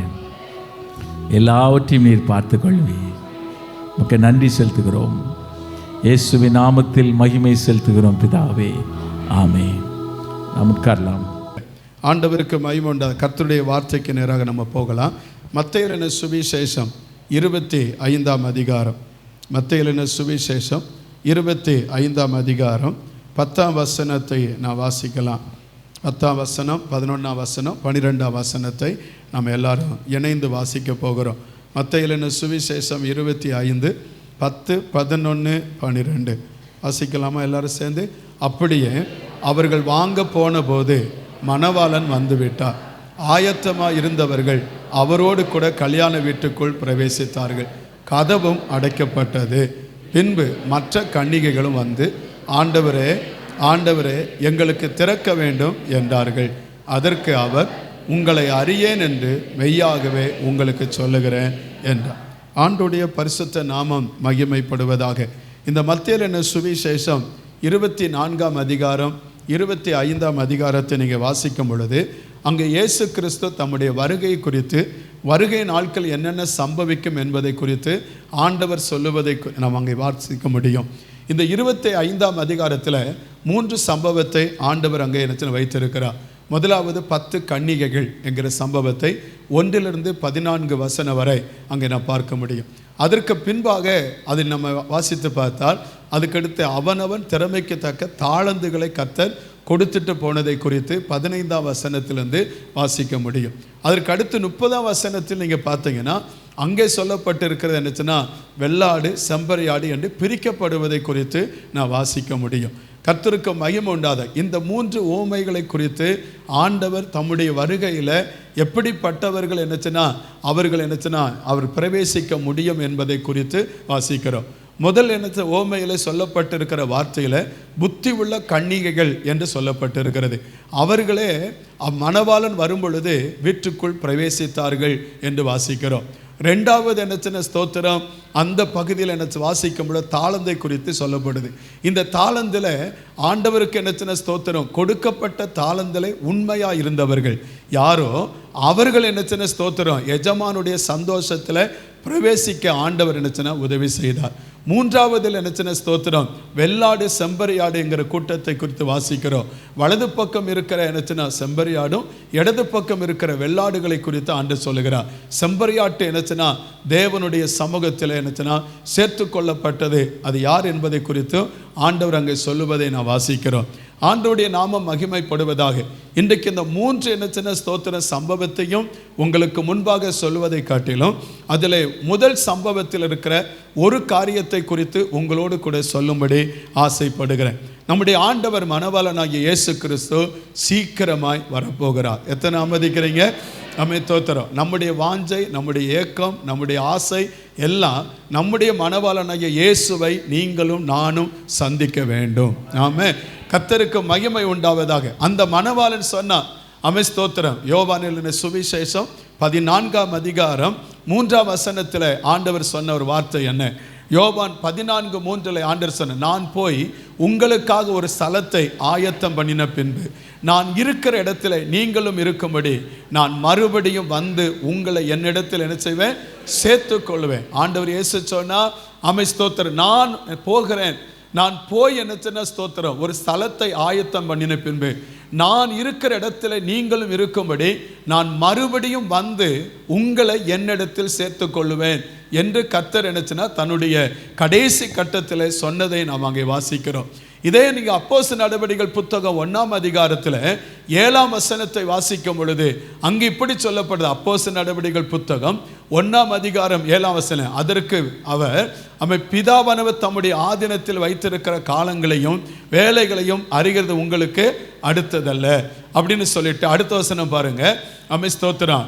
பரிசுத்தாவி உங்களிடத்தில் வரும் பொழுது நீங்கள் பலனடைந்து எருசலேமில் யூதேயா முழுவதிலும் சமரியாலும் பூமியின் கடைசி பரியந்தமும் எனக்கு சாட்சிகளாக இருப்பீர்கள் என்றார். அடுத்த வசனம் சொல்லுது பாருங்க. இவைகளை அவர்கள் சொன்ன பின்பு அவர்கள் பார்த்து கொண்டிருக்கையில் உயர எடுத்து கொள்ளப்பட்டார். அவர்கள் கண்களுக்கு மறைவாக ஒரு மேகம் அவர் என்னச்சது எடுத்துக்கொண்டது. அடுத்த வசனத்தில் ஸ்தோத்திரம். அவர் போகிற போது அவர்கள் வானத்தை அண்ணாந்து பார்த்து கொண்டிருக்கையில் இதோ வெண்மையான வஸ்திரம் தரித்த 2 பேர் அவர்கள் அருகே நின்று, கலிலேயா மனுஷரே, நீங்கள் ஏன் வானத்தை அண்ணாந்து பார்த்து நிற்கிறீர்கள்? உங்களிடத்திலிருந்து வானத்திற்கு எடுத்துக்கொள்ளப்பட்ட இந்த இயேசுவானவர் எப்படி உங்கள் கண்களுக்கு முன்பாக வானத்துக்கு எழுந்தருளி போனாரோ அப்படியே உங்கள் கண்களுக்கு முன்பாகவே மறுபடியும் திரும்ப வருவார். ஒரு அலையில சொல்லுங்க பார்க்கலாம், நல்ல சத்தமா சொல்லுங்க. நம்முடைய ஆண்டவர் இயேசு ஸ்தோத்திரம் வருகையை குறித்து நமக்கு என்னச்சுன்னா 3 காரியம் பார்க்கிறோம். முதல் வருகை, இயேசு என்னச்சு இந்த உலகத்தில் மனுக்குலத்திற்காக அவர் மரிப்பதற்காக, பாவத்தில் கிடக்கிற மனுக்குலத்தை மீட்டெடுப்பதற்காக இயேசு இந்த உலகத்தில் அவர் என்னச்சுன்னா ஒரு ஸ்தோத்திரம் மனிதனாக அவர் அவதரித்தது, கன்னியின் வயிற்றில் பிறந்ததை நாம் என்னச்சுன்னா வேதம் நமக்கு சொல்லுகிறது. அது கிறிஸ்துவனுடைய பிறப்பு என்று வாசிக்கிறோம். அதனுடைய நோக்கம் ஒரு மனிதனுடைய ரட்சிப்புக்காக இயேசு தன்னையே தியாக பலியாய் ஒப்பு கொடுத்து இயேசு கிறிஸ்துவின் இரத்தத்தினால் அவன் பாவங்கள் மன்னிக்கப்படவும் இயேசு கிறிஸ்துவினாலே அவனுக்கு ரட்சிப்பை உண்டாக்கவும் இயேசு இந்த முதலாவது வருகையில் இருந்தார். 2வது வருகை என்று சொல்லப்படுவது 2 பாகமாக பிரிக்கப்படுகிறது. முதல் பாகம் ரகசிய வருகை, 2வது பாகம் ஸ்தோத்திரம் பகிரங்க வருகை. ரகசிய வருகை யாருக்கு குறிக்கப்பட்டிருக்கிறது? வேதம் சொல்லுகிறது அந்த ரகசிய வருகை ஒருவரும் அறிய முடியாது. அவர் நினையாத வேளையில் வருவேன் என்று ஸ்தோத்திரம். அதே நீங்கள் என்ன 24 மத்தேயு 24ஆம் அதிகாரம் 36ஆம் வசனத்தில் வாசிக்கும் பொழுது 24:36 அந்த நாளையும் அந்த நாளிகையும் என் பிதா ஒருவர் தவிர மற்ற ஒருவனும் அறியான், பரலோகத்துள்ள தூதர்களும் இயேசு வரப்போவதை அறியார்கள். அல்லேலூயா. 44 வசனத்தை பாருங்க. அதுல 24:44 நீங்கள் நினையாத நாளிகையில் மனுஷகுமாரன் வருவார், ஆதலால் நீங்களும் ஆயத்தமாயிருங்கள் என்று வேதம் சொல்லுகிறது. அல்லேலூயா. எனவே அதனால தான் 25:10 வாசிக்கிறோம். ஆயத்தமா இருந்தவர்கள் அவரோடு, அதாவது அப்படியே அவர்கள் வாங்க போன போது மணவாளன் வந்து விட்டால் ஆயத்தமா இருந்தவர்கள் அவரோடு கூட என்னச்சுன்னா கல்யாண வீட்டுக்குள் பிரவேசித்தார்கள், கதவும் அடைக்கப்பட்டது. கர்த்தருக்கு மையமன். இது ரகசிய வருகை. இது மணவாளனுக்கும் மணவாட்டிக்கும் உள்ள சந்திப்பை குறிக்கிறது. ரகசிய வருகை என்று நாம் பார்க்கிறோம். இந்த வருகையில் என்னச்சுன்னா அவர் வருவதை அவருக்கென்று ஆயத்தமா இருந்தவர்கள் மட்டும்தான் அதை அறிய முடியும். அந்த வருகையில் என்னச்சுன்னா இயேசு கிறிஸ்து அவர் மத்திய ஆகாயத்தில் இறங்கி வருவார். நாம் இங்க இருந்து என்னச்சுன்னா ஸ்தோத்திரம் அவர் கர்த்தருக்குள் மரித்தவர்கள் முதலாவது எழுந்திருப்பார்கள். பின்பு உயிரோடு இருக்கிற நீங்களும் நானும் மறுரூபமாக்கப்பட்டு மத்திய ஆகாயத்திலே சந்திப்போம். 1 தெசலோனிக்கர் புத்தகம் 4ஆம் அதிகாரம் 17ஆம் வசனம் இப்படி சொல்லுகிறது. 1 தெசலோனிக்கர் 4:17 வாசிக்கிறோம். பின்பு உயிரோடு இருக்கிற நாமும் கர்த்தருக்கு எதிர்கொண்டு போக மேகங்கள் மேல் அவர்களுடனே கூட ஆகாயத்தில் எடுத்துக்கொள்ளப்பட்டு இவ்விதமா எப்பொழுதும் கர்த்தருடனே கூட இருப்போம். அல்லேலூயா. இதற்கு அடுத்துதான் ஸ்தோத்திர வேதம் சொல்லுகிறது 7 ஆண்டுகள். இந்த 7 ஆண்டுகளை குறித்து வேதம் நமக்கு என்ன சொல்லுகிறது? உபத்திரத்து காலம். பிசாசு கட்டவிழ்க்கப்பட்டு 3 ஆண்டுகள் நல்லாட்சி பண்ணி 3 ஆண்டுகள் உபத்திரத்துக்குள்ளாய் கொண்டு போவான். இந்த சபையானது உபத்திர காலத்திற்குள்ளாய் ஒரு நாளும் போகாது. அதற்கு முன்பாக சபை எடுத்துக்கொள்ளப்படும். மணவாட்டிங்கிற சபை எடுத்துக்கொள்ளப்பட்ட பின்பாக தான் பிசாசுடைய கட்டு அவிழ்க்கப்பட்டு இந்த என்ன ஸ்தோத்திரம் கொடுமையான ஒரு காலங்கள், உபத்திரத்தின் காலம் என்று சொல்லப்படுகிறது. அந்த காலம் இந்த தேசத்தில் நடைபெறும். அந்த நாட்களில் என்ன ஸ்தோத்திரம், அதற்கு பின்பாக இயேசு பிரதான தூதர்களின் சத்தத்தோடு, ஆமை ஆர்ப்பரிப்போடு, எக்காலத்தோடு அவர் மறுபடியும் தம்முடைய பரிசுத்தவான்களோடு கூட இந்த பூமிக்கு வருவார். அதுதான் 1000 வருட அரசாட்சி அந்த நாளிலே வரும். அல்லேலூயா. அப்பொழுது வந்து பிசாசையும் அவனுடைய கூட்டத்தையும் ஆண்டவர் கட்டி ஸ்தோத்திரம் வைத்த பின்பாக ஆண்டவருக்கு மகிமை உண்டாவதாக இந்த பூமியிலே 1000 வருட அரசாட்சி நடைபெறும். கர்த்தருக்கு மகிமை உண்டா. அதற்கடுத்து வெள்ளை சிங்காசனம், நியாய தீர்ப்பு நடைபெறும். அதற்கடுத்து புதிய பூமி என்பதை குறித்து இந்த பரிசுத்த வேதாகமம் நமக்கு சாட்சி கொடுக்கிறது. அல்லேலூயா. தேவனுக்கு மகிமை உண்டாவதாக. இதை குறித்து வேதம் என்ன சொல்லுகிறது? நம்முடைய ஆண்டவர் இயேசு மணவாளன், நீங்களும் நானும் மணவாட்டி. ஸ்தோத்திரம். வேதம் சொல்ல மத்தேயு சுவிசேஷம் 9ஆம் அதிகாரம் 15ஆம் வசனத்தில் வாசிக்கும் பொழுது, மத்தேயு 9:15 வாசிக்கிறோம். ஸ்தோத்திரம். அதற்கு இயேசு, மணவாளன் தங்களோடு இருக்கையில் மணவாளனுடைய தோழர் துயரப்படுவார்களா? மணவாளன் அவர்களை விட்டு எடுபடும் நாட்கள் வரும். அப்பொழுது அவர்கள் என்ன செய்வார்கள்? உபவாசிப்பார்கள். நம்முடைய ஆண்டவர் இயேசு கிறிஸ்து மணவாளன் என்று என்ன சித்தரிக்கப்பட்டு இருக்கிறது. மணவாட்டி என்பது யாரு? 2 கொரிந்தியர் புத்தகம் 11ஆம் அதிகாரம் 2ஆம் வசனம் சொல்லுகிறது. 2 கொரிந்தியர் 11:2 வாசிக்கிறோம். நான் உங்களை கற்புள்ள கன்னிகையாக கிறிஸ்து என்னும் ஒரே புருஷனுக்கு ஒப்பு கொடுக்க நியமித்தபடியினால் உங்களுக்காக தேவ வைராக்கியம் கொண்டிருக்கிறேன். அல்லேலூயா. கற்புள்ள கன்னிகையாக கிறிஸ்து என்னும் ஒரே புருஷனுக்கு நம்மை ஒப்பு கொடுக்க நியமிக்கப்பட்டிருக்கிறபடியினால், வெளிப்படுத்தின விசேஷம் 19ஆம் அதிகாரம் 7ஆம் வசனம் சொல்லுகிறது. வெளிப்படுத்தின விசேஷம் 19:7 நாம் சந்தோஷப்பட்டு களி கூர்ந்து அவருக்கு துதி செலுத்த கடவோம். ஆட்டுக்குட்டியானுடைய கல்யாணம் வந்தது, அவருடைய மனைவி தன்னை ஆயத்தம் பண்ணினாள் என்று சொல்ல கேட்டேன். அல்லேலூயா. 21:2 வாசிக்கிறோம். வெளிப்படுத்தின சுவிசேஷம் 21:2 யோவானாகிய நான் புதிய எருசலேமைய பரிசுத்த நகரத்தை தேவனிடத்திலிருந்து பரலோகத்தை விட்டு இறங்கி வர கண்டேன். அது தன் புருஷனுக்காக அலங்கரிக்கப்பட்ட மணவாட்டியை போல ஆயத்தமாக்கப்பட்டிருந்தது. ஒரு அல்லேலூயா சொல்லுங்க பார்க்கலாம். நல்ல சத்தமா சொல்லுவோம் அல்லேலூயா. நம்முடைய மணவாளன் இயேசு வரப்போகிறார். ஆயத்தமா இருக்கிற மணவாட்டி என்கிற சபையை அவர் எடுத்துக்கொள்வதற்காக. ஆமென். அல்லேலூயா. அந்த சந்திப்பு நமக்கு நடைபெற இருக்கிறது. தேவனுக்கு மகிமை உண்டாவதாக. நாம் வாசித்த இந்த மத்தேயு 25ஆம் அதிகாரத்தில் ஸ்தோத்திரம் 2 தர கூட்டத்தை குறித்து நாம் வாசிக்கிறோம். எந்த கூட்டம் இயேசுவை சந்திக்க ஆயத்தமா இருந்தது, எந்த கூட்டம் கைவிடப்பட்டது என்பதை குறித்து வேதம் நமக்கு கற்றுத்தருகிறது. இங்க நல்லா கவனிக்க வேண்டும். ஆண்டவருக்கு மகிமை உண்டாவதாக. எல்லாரும் கன்னிகைகள் என்று சொல்லப்பட்டிருக்கிறது. ஸ்தோத்திரம். தேவனுக்கு மகிமை உண்ட 1ஆம் வசனத்தில் வாசிக்கும் பொழுது அந்த 10 நபர்களும் கன்னிகைகளாயிருந்தார்கள் என்று வாசிக்கிறோம். எல்லாருடைய கையிலையும் தீவெட்டி இருந்தது என்று வாசிக்கிறோம். அது மட்டுமல்ல, எல்லாரும் அந்த உண்மையை அறிந்திருந்தார்கள். மணவாளன் இயேசு வரப்போகிறார், மணவாட்டி என்ன அவர் சந்திக்க போகிறார், எடுத்துக்கொள்ள போகிறாங்கிற உண்மையை அறிந்திருந்தார்கள். அது மட்டுமல்ல, எல்லாரும் மணவாளனை சந்திக்க ஆயத்தமாக தங்களை ஆயத்தப்படுத்தினார்கள். அதோடு கூட எல்லாரும் மணவாளனை சந்திக்க காத்திருந்தார்கள் என்று வேதம் சொல்லுகிறது. ஆனால் ஆண்டவருக்கு மகிமை உண்டாவதாக.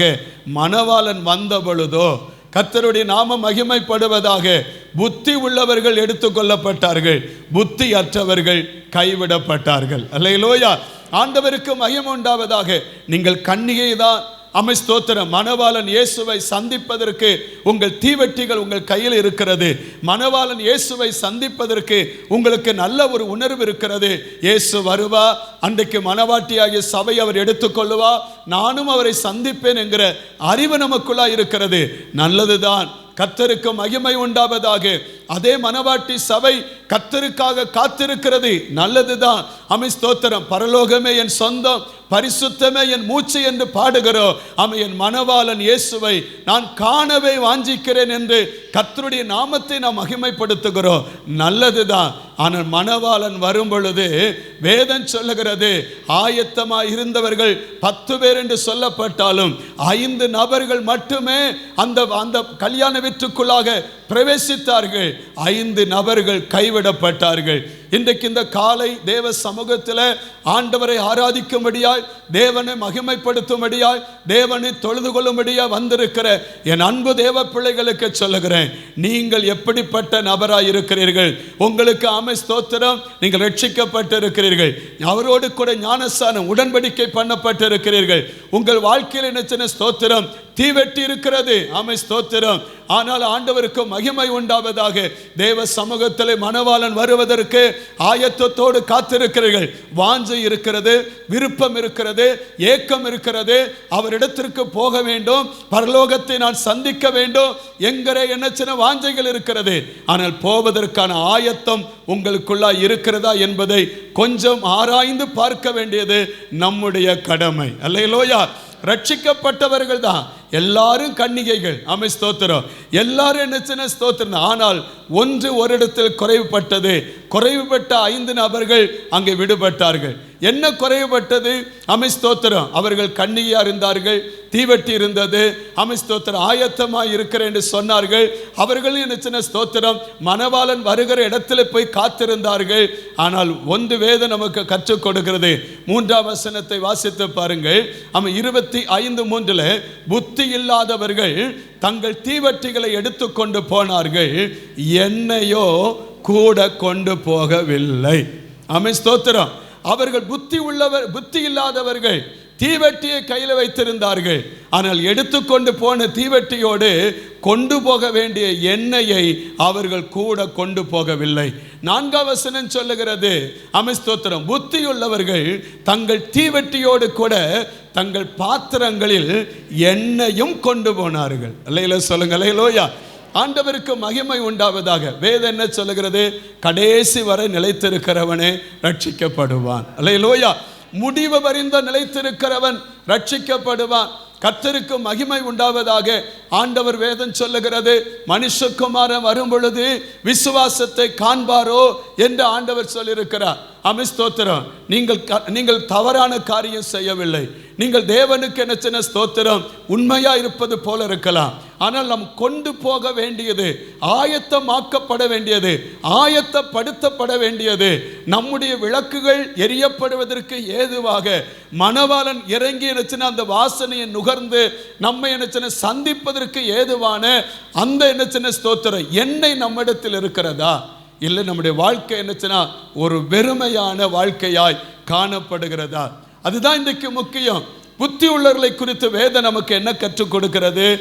வசனத்தை வாசிக்கும் பொழுது மத்தேயு சுவிசேஷம் 7ஆம் அதிகாரம் 24ஆம் வசனத்திலிருந்து நான் வாசிக்கும் பொழுது, மத்தேயு 7ஆம் அதிகாரம் 24ஆம் வசனத்தை பாருங்க. ஆகையால் நான் சொல்லிய இந்த வார்த்தைகளை கேட்டு இவைகளின்படி செய்கிறவன் எவனோ அவனை கண்மலை மேல் தன் வீட்டை கட்டின புத்தி உள்ள மனுஷனுக்கு ஒப்பிடுவேன். 25ஆம் வசனம், பெருமழை சொரிந்து பெருவெள்ளம் வந்து காற்று அடித்து அதன் வீட்டின் மேல் மோதியும் அது என்ன செய்யலையா? விழவில்லை. ஏனென்றால் அது கண்மலையின் மேல் அஸ்திபாரம் போடப்பட்டு இருந்தது. உங்கள் விளக்கு என்னச்சுன்னா மங்கி எரிகிற தீயா இருக்கிறதா? ஆமென் ஸ்தோத்திரம். பிரகாசிக்கிற விளக்கா இருக்கிறதா? இல்லை மங்கி எரித அணைந்து போகிற விளக்கா இருக்கிறதா? அதை என சிந்திக்க வேண்டிய நம்முடைய கடமை. ஆண்டவர் இயேசு சொல்லுகிறார், புத்தி உள்ளவர்கள் யார்?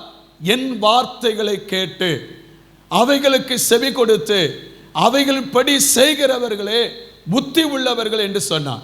என்ன சொன்னார்? என்ன கேட்கணும்? 5ஆம் அதிகாரம், 6ஆம் அதிகாரம், 7ஆம் அதிகாரத்தில் 3 காரியத்தை ஒரு கிறிஸ்தனுடைய வாழ்க்கையில், இந்த 3 அதிகாரத்தை மட்டும் நாம் என்ன மலை பிரசங்கம் என்று சொல்லுவோம். இந்த 3 அதிகாரத்தை மட்டும் உண்மையாய் கடைபிடித்தால் அவன் எந்த சூழ்நிலையிலும் கர்த்தரை விட்டு கைவிடப்பட மாட்டான். அல்லேலூயா. அந்த 3 அதிகாரம், முதல் அந்த 5ஆம் அதிகாரத்தில் என்ன சொல்லப்பட்டு இருக்கிறது? ஆண்டவர் என்ன ஒரு மனிதன் கை கொள்ள வேண்டிய காரியத்தை ஆண்டவர் கற்றுக் கொடுத்தார். நீ என்ன கை கொள்ள வேண்டும், நீ எப்படி இருக்க வேண்டும், உன் சுபாவங்கள் எப்படி இருக்க வேண்டும், உன் நடக்கைகள் எப்படி இருக்க வேண்டும், நீ எப்படிப்பட்ட நபராய் வாழ வேண்டும், நாம் கை கொள்ள வேண்டிய காரியங்கள் என்ன என்பதை அந்த 5ஆம் அதிகாரத்தில் ஆண்டவர் என்ன சொன்ன கற்றுக் கொடுத்தார். 6ஆம் அதிகாரத்தில் வரும் பொழுது அவன் செய்ய வேண்டிய காரியங்களை கர்த்தர் சொன்னார். அதுல என்ன சொன்ன கற்றுக் கொடுத்தார். கை கொள்ள வேண்டியதை கற்றுக் கொடுத்தால் இங்கே செய்ய வேண்டிய காரியங்களை 6ஆம் அதிகாரத்தில் கற்றுக் கொடுத்தார். 7ஆம் அதிகாரத்தில் ஆண்டவர் நமக்கு என்ன சொன்ன ஸ்தோத்திரம், நாம் கேட்க வேண்டிய காரியங்கள், அவன் நடக்க வேண்டிய காரியங்கள், அவன் அதை ஆண்டவர் நமக்கு கற்றுக் கொடுத்தார். தேவனுக்கு மகிமை உண்டாவதாக. அதனால்தான் சொன்னார், நான் சொல்லிய என் வார்த்தைகளை கேட்டு அவைகள்படி செய்கிறவனே கண்மலை மேல் தன் வீட்டை கட்டின புத்தி உள்ள மனுஷன் என்று ஆண்டவர் சொன்னார். அல்லேலூயா, தேவனுக்கு மகிமை உண்டாவதாக. அப்ப புத்தியற்றவர்கள் ஸ்தோத்திரம், இன்றைக்கு கைவிடப்பட்ட நிலைமை, அதைத்தான் இன்றைக்கு நாம் ரொம்ப அதிகமாக கவனிக்கப்பட வேண்டும். இந்த கைவிடப்பட்டவர்கள் ஏன் கைவிடப்பட்டார்கள்? நாம் அதை வாசித்த 25 மத்தேயு 25 ஸ்தோத்திரம் 3 வாசிக்கிறோம். புத்தி உள்ளவர்கள் தங்கள் புத்தி இல்லாதவர்கள் தங்கள் என்ன செய்ய தீவட்டிகளை எடுத்துக்கொண்டு போனார்கள். என்ன செய்யல, எடுத்துக்கொண்டு போகல. என்ன எதை குறிக்கிறது? வேதம் சொல்லுகிறது. நமக்கு என்ன செய்ய ஆண்டவர் சொல்லுகிற வார்த்தை என்ன? என்ன எதை குறிக்கிறது? சங்கீதம் 23:5 என் தலை எண்ணெயால் அபிஷேகம் பண்ணினான், என் பாத்திரம் நிரம்பி வழிகிறது. கர்த்தருக்கு மகிமை உண்டாவது. யாத்திராகமம் 29:7 லேவியராகமம் 8:12 லேவியராகமம் 10:7 வாசித்து பார்த்தால் சொல்லப்பட்டிருக்க ஆசாரியின் மேல கர்த்தருடைய அபிஷேகம் என்னச்சுன்னா பொழியப்பட்டது. நம்முடைய ஆண்டவர் இயேசு கிறிஸ்து மேல் அப்போஸ்தலர் 10:38 பாருங்க, இயேசுவை பரிசுத்த ஆவியினாலும் வல்லமையினாலும் அவர் என்ன செய்தார், அபிஷேகம் பண்ணினார் வாசிக்கிறோம். 2 கொரிந்தியர் 1ஆம் அதிகாரம் 20 ஸ்தோத்திரம் 1ஆம் வசனத்தை பாருங்க. 2 கொரிந்தியர் 1:21 வாசிக்கும் பொழுது ஸ்தோத்திரம், உங்களோடு கூட எங்களையும் கிறிஸ்துவுக்குள் சிறப்படுத்தி நம்மை அபிஷேகம் பண்ணினவர் தேவனே. நம்மை அபிஷேகம் எங்க அபிஷேகம் பண்ணினா ஸ்தோத்திரம். அதே 1 கொரிந்தியர் புத்தகத்துக்கு வாங்க. 1 கொரிந்தியர் புத்தகம் 3ஆம் அதிகாரத்தை பாருங்க. 1 கொரிந்தியர் 3ஆம் அதிகாரத்தில் ஆண்டோடைய வார்த்தை சொல்லுகிறது. ஸ்தோத்திரம் 16ஆம் வசனமா ஸ்தோத்திரம் வாசிங்க. என்னங்க ஒரு நிமிஷம் நான் எடுத்து 16ஆம் வசனம், நீங்கள் தேவனுடைய ஆலயமாய் இருக்கிறீர்கள் என்றும் தேவனுடைய ஆவி உங்களில் வாசமா இருக்கிறது என்றும் அறியாதிருக்கிறீர்களா? ஸ்தோத்திரம், நான் தேவனுடைய ஆலயம், தேவனுடைய ஆவி நம்மில் வாசமா இருக்கிறது என்று அறியாதிருக்கிறீர்களா? ஆண்டோடைய வசனம் சொல்லுகிறது. 6ஆம் அதிகாரம் 13ஆம் வசனத்தை பாருங்க. 6ஆம் அதிகாரம் 13ஆம் வசனத்துல வயிற்றுக்கு போஜனமும் போஜனத்துக்கு வயிறும் இருக்கும், ஆனாலும் தேவன் இதையும் அதையும் அழிய பண்ணுவார். சரீரமோ வேசித்தனத்திற்கு அல்ல, கர்த்தருக்குரியது, கர்த்தரும் சரீரத்திற்கு உரியவர். தேவன் கர்த்தரை எழுப்பினாரே, நம்மையும் தமது வல்லமையினால் எழுப்புவார். ஸ்தோத்திரம் 17ஆம் வசனம் 18ஆம் வசனம் பாருங்க. வேசித்தனத்திற்கு விலகி ஓடுங்கள். மனுஷன் செய்கிற எந்த பாவமும் சரீரத்துக்கு புறம்பா இருக்கும். வேசித்தனம் செய்கிறவன தன் சுய சரீரத்திற்கு விரோதமாய் பாவம் செய்கிறான். உங்கள் சரீரமானது நீங்கள் தேவனாலே பெற்றோம் உங்களில் தங்கியும் இருக்கிற பரிசுத்த ஆவியினுடைய ஆலயமாய் இருக்கிறது, நீங்கள் உங்களுடையவர்கள் அல்ல என்றும் அறியீர்களா? ஒரு அலையில சொல்லுங்களேன். ஆமே. நாம் எதற்கு பெற்றோமா? கிரயத்திற்கு கொல்லப்பட்டோம். ஒரு அலையில சொல்லுங்க பார்க்கலாம். ஆமே, தோத்திரம். அதனால தான் ஆகையால் தேவனுக்கு உடையவர்களாகிய உங்கள் சரீரத்தினாலும் உங்கள் ஆவியினாலும் தேவனை மகிமைப்படுத்துங்கள். தேவனுக்கு உடையவர்கள் வசனம் நல்ல அழகா சொல்லுது. ரோமர் 8ஆம் அதிகாரத்தில் வாங்க. ரோமர் 8ஆம் அதிகாரம் 8ஆம் வசனத்தை வாசிக்கும் பொழுது கர்த்தருடைய வார்த்தை இப்படி சொல்லுகிறது. மாமிசத்துக்குட்பட்டவர்கள், சாரி 8ஆம் அதிகாரம் 9ஆம் வசனம் பாருங்க. 9ஆம் வசனம், தேவனுடைய ஆவி உங்களில் வாசமாக இருந்தால் நீங்கள் மாமிசத்துக்கு உட்பட்டவராக இராமல் ஆவிக்குட்பட்டவராக இருக்கிறீர்கள். கிறிஸ்துவின் ஆவி இல்லாதவன் அவருடையவன் அல்ல. ஒரு அலையில சொல்லுங்களே. ஏன் இந்த என்ன புத்தி இல்லாதவர்கள் யார்? ஸ்தோத்திரம், விளக்கு இருக்கிறது, விளக்கு எரிவதற்கான எண்ணெய் கொண்டு போகாதவர்கள். ஸ்தோத்திரம், நம்முடைய வாழ்க்கையில் என்ன ஸ்தோத்திரம் எல்லாம் இருக்கிறது. எல்லாவற்றையும் காத்துக்கொள்ளுவது பரிசுத்த ஆவியானவர். இந்த பரிசுத்த ஆவியானவர் நமக்குள்ள இல்லை என்று சொன்னால் நீங்கள் மாமிசத்தை ஜெயிக்க முடியாது, நீங்கள் உலகத்தை மேற்கொள்ள முடியாது, மாமிசத்தின் கிரியைகளை அழிக்க முடியாது. நீங்கள் மாமிசத்துக்குரியவர்களாக இருப்பீர்கள் என்று வேதம் நமக்கு கற்றுக் கொடுக்கிறது. ஸ்தோத்திரம், அந்த வசனத்தை நீங்க வாசித்து பாருங்க. 8ஆம் வசனத்தை பாருங்க. 8ஆம் வசனத்துல 8:8 பாருங்க. மாமிசத்துக்குட்பட்டவர்கள் தேவனுக்கு பிரியமாயிருக்க மாட்டார்கள். இவர்கள் யார்? தேவனுடைய ஆவியை பெறாதவர்கள், மாமிசத்துக்குரியவர்கள். தேவன் அவரிடத்தில் இல்லை என்று சொல்லப்பட்டு இருக்கிறது. 1ஆம் வசனம் சொல்லுகிறது மாமிசத்தின்படி நடக்கிறவர்கள். ஸ்தோத்திரம், 2ஆம் வசனம் சொல்லுகிறது பாவமும் மரணமும் பிரமாணத்திற்கு அடிமைப்பட்டவர்களாய் இருக்கிறார்கள். 5ஆம் வசனம் 6ஆம் வசனம் சொல்லுகிறது அவர்கள் மாமிசத்தின் சிந்தை உள்ளவர்களாய் இருக்கிறார்கள். 7, 8ஆம் வசனம் சொல்லுகிறது இவர்கள் தேவனுக்கு விரோதமானவர்கள், தேவனுக்கு கீழ்ப்படியாதவர்கள் சொல்லப்பட்டு இருக்கு. யூதா 18, 19 வசனம் நீங்க வாசித்து பார்த்தீங்கன்னா, யூதா 18, 19 வசனத்தில் இவர்கள் பிரிந்து போகிறவர்கள், ஜென்ம சுபாவம் உள்ளவர்கள் என்று சொல்லப்பட்டு இருக்கிறது. என் அன்பு தேவ பிள்ளைகளே, நாம் இன்றைக்கு என்னச்சுன்னா ஸ்தோத்திரம் புத்தி உள்ள என்னச்சுன்னா கன்னிகளா இருக்கிறோமா, புத்தி அற்ற கன்னிகளா இருக்கிறோமா? நம்முடைய வாழ்க்கையில் என்னச்சுன்னா ஸ்தோத்திரம் இன்றைக்கு நாம் எல்லாரும் என்னச்சுன்னா கிறிஸ்துவனுடைய வருகையை சந்திப்பதற்கு ஆயத்தம், ஆசையோடு இருக்கிறோம், வாஞ்சையோடு இருக்கிறோம், விருப்பத்தோடு இருக்கிறோம். ஆனால் ஆண்டவர் சொல்லுகிறார் ஸ்தோத்திரம் என்னுடைய என்னச்சுன்னா ஆவி இல்லாதவன் என்னுடையவன் அல்ல என்று சொன்னான். எதற்காக இந்த ஆவி நமக்கு தேவை? ஏன் எதற்கு இந்த அபிஷேகம் நமக்கு தேவை? எதற்காக இந்த அபிஷேகம் நமக்கு வேதம் நமக்கு வேண்டும் என்று சொல்லப்பட்டிருக்கு?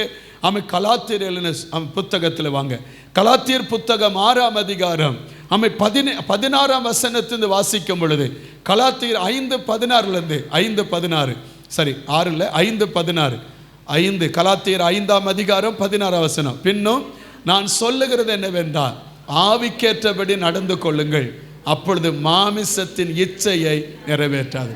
நல்லா கவனிங்க, நம்ம எல்லாம் மாமிசத்துக்குரியவர்கள். இந்த மாமிசமும் ஆவியும் எப்பொழுதும் போராடி கொண்டே இருக்கும். ஸ்தோத்திரம், நம்ம ரட்சிக்கப்பட்டவர்கள் தான், கிறிஸ்துவின் ரத்தத்தினால் கழுகப்பட்டவர்கள் தான். ஏன் இன்றைக்கு என்னச்சன அநேகர் என்னச்சன வீழ்ந்து போகிறார்கள்? ஏன் ஆண்டவர் விட்டு அநேகர் தூரம் போய் விடுகிறார்கள்? ஏன் அவர்களால் என்னச்சன விசுவாசத்தை நிலைத்திருக்க முடியவில்லை? ஏன் அநேகர் சோர்ந்து போய் விடுகிறார்கள்? ஏன் பின்மாற்றத்துக்கு போய் விடுகிறார்கள்? ஏன் விட்ட வழிபாடை மறுபடியும் என்னச்சன திரும்ப எடுக்கிறார்கள்? அவருடைய வாழ்க்கையில் என்னச்சன ஸ்தோத்திரம் ஆவியும் மாமிசமும் ஒன்றோடு ஒன்று போராடி கொண்டே இருக்கிறது. ஸ்தோத்திரம், அங்கே வேதம் நமக்கு அழகா சொல்லுகிறது.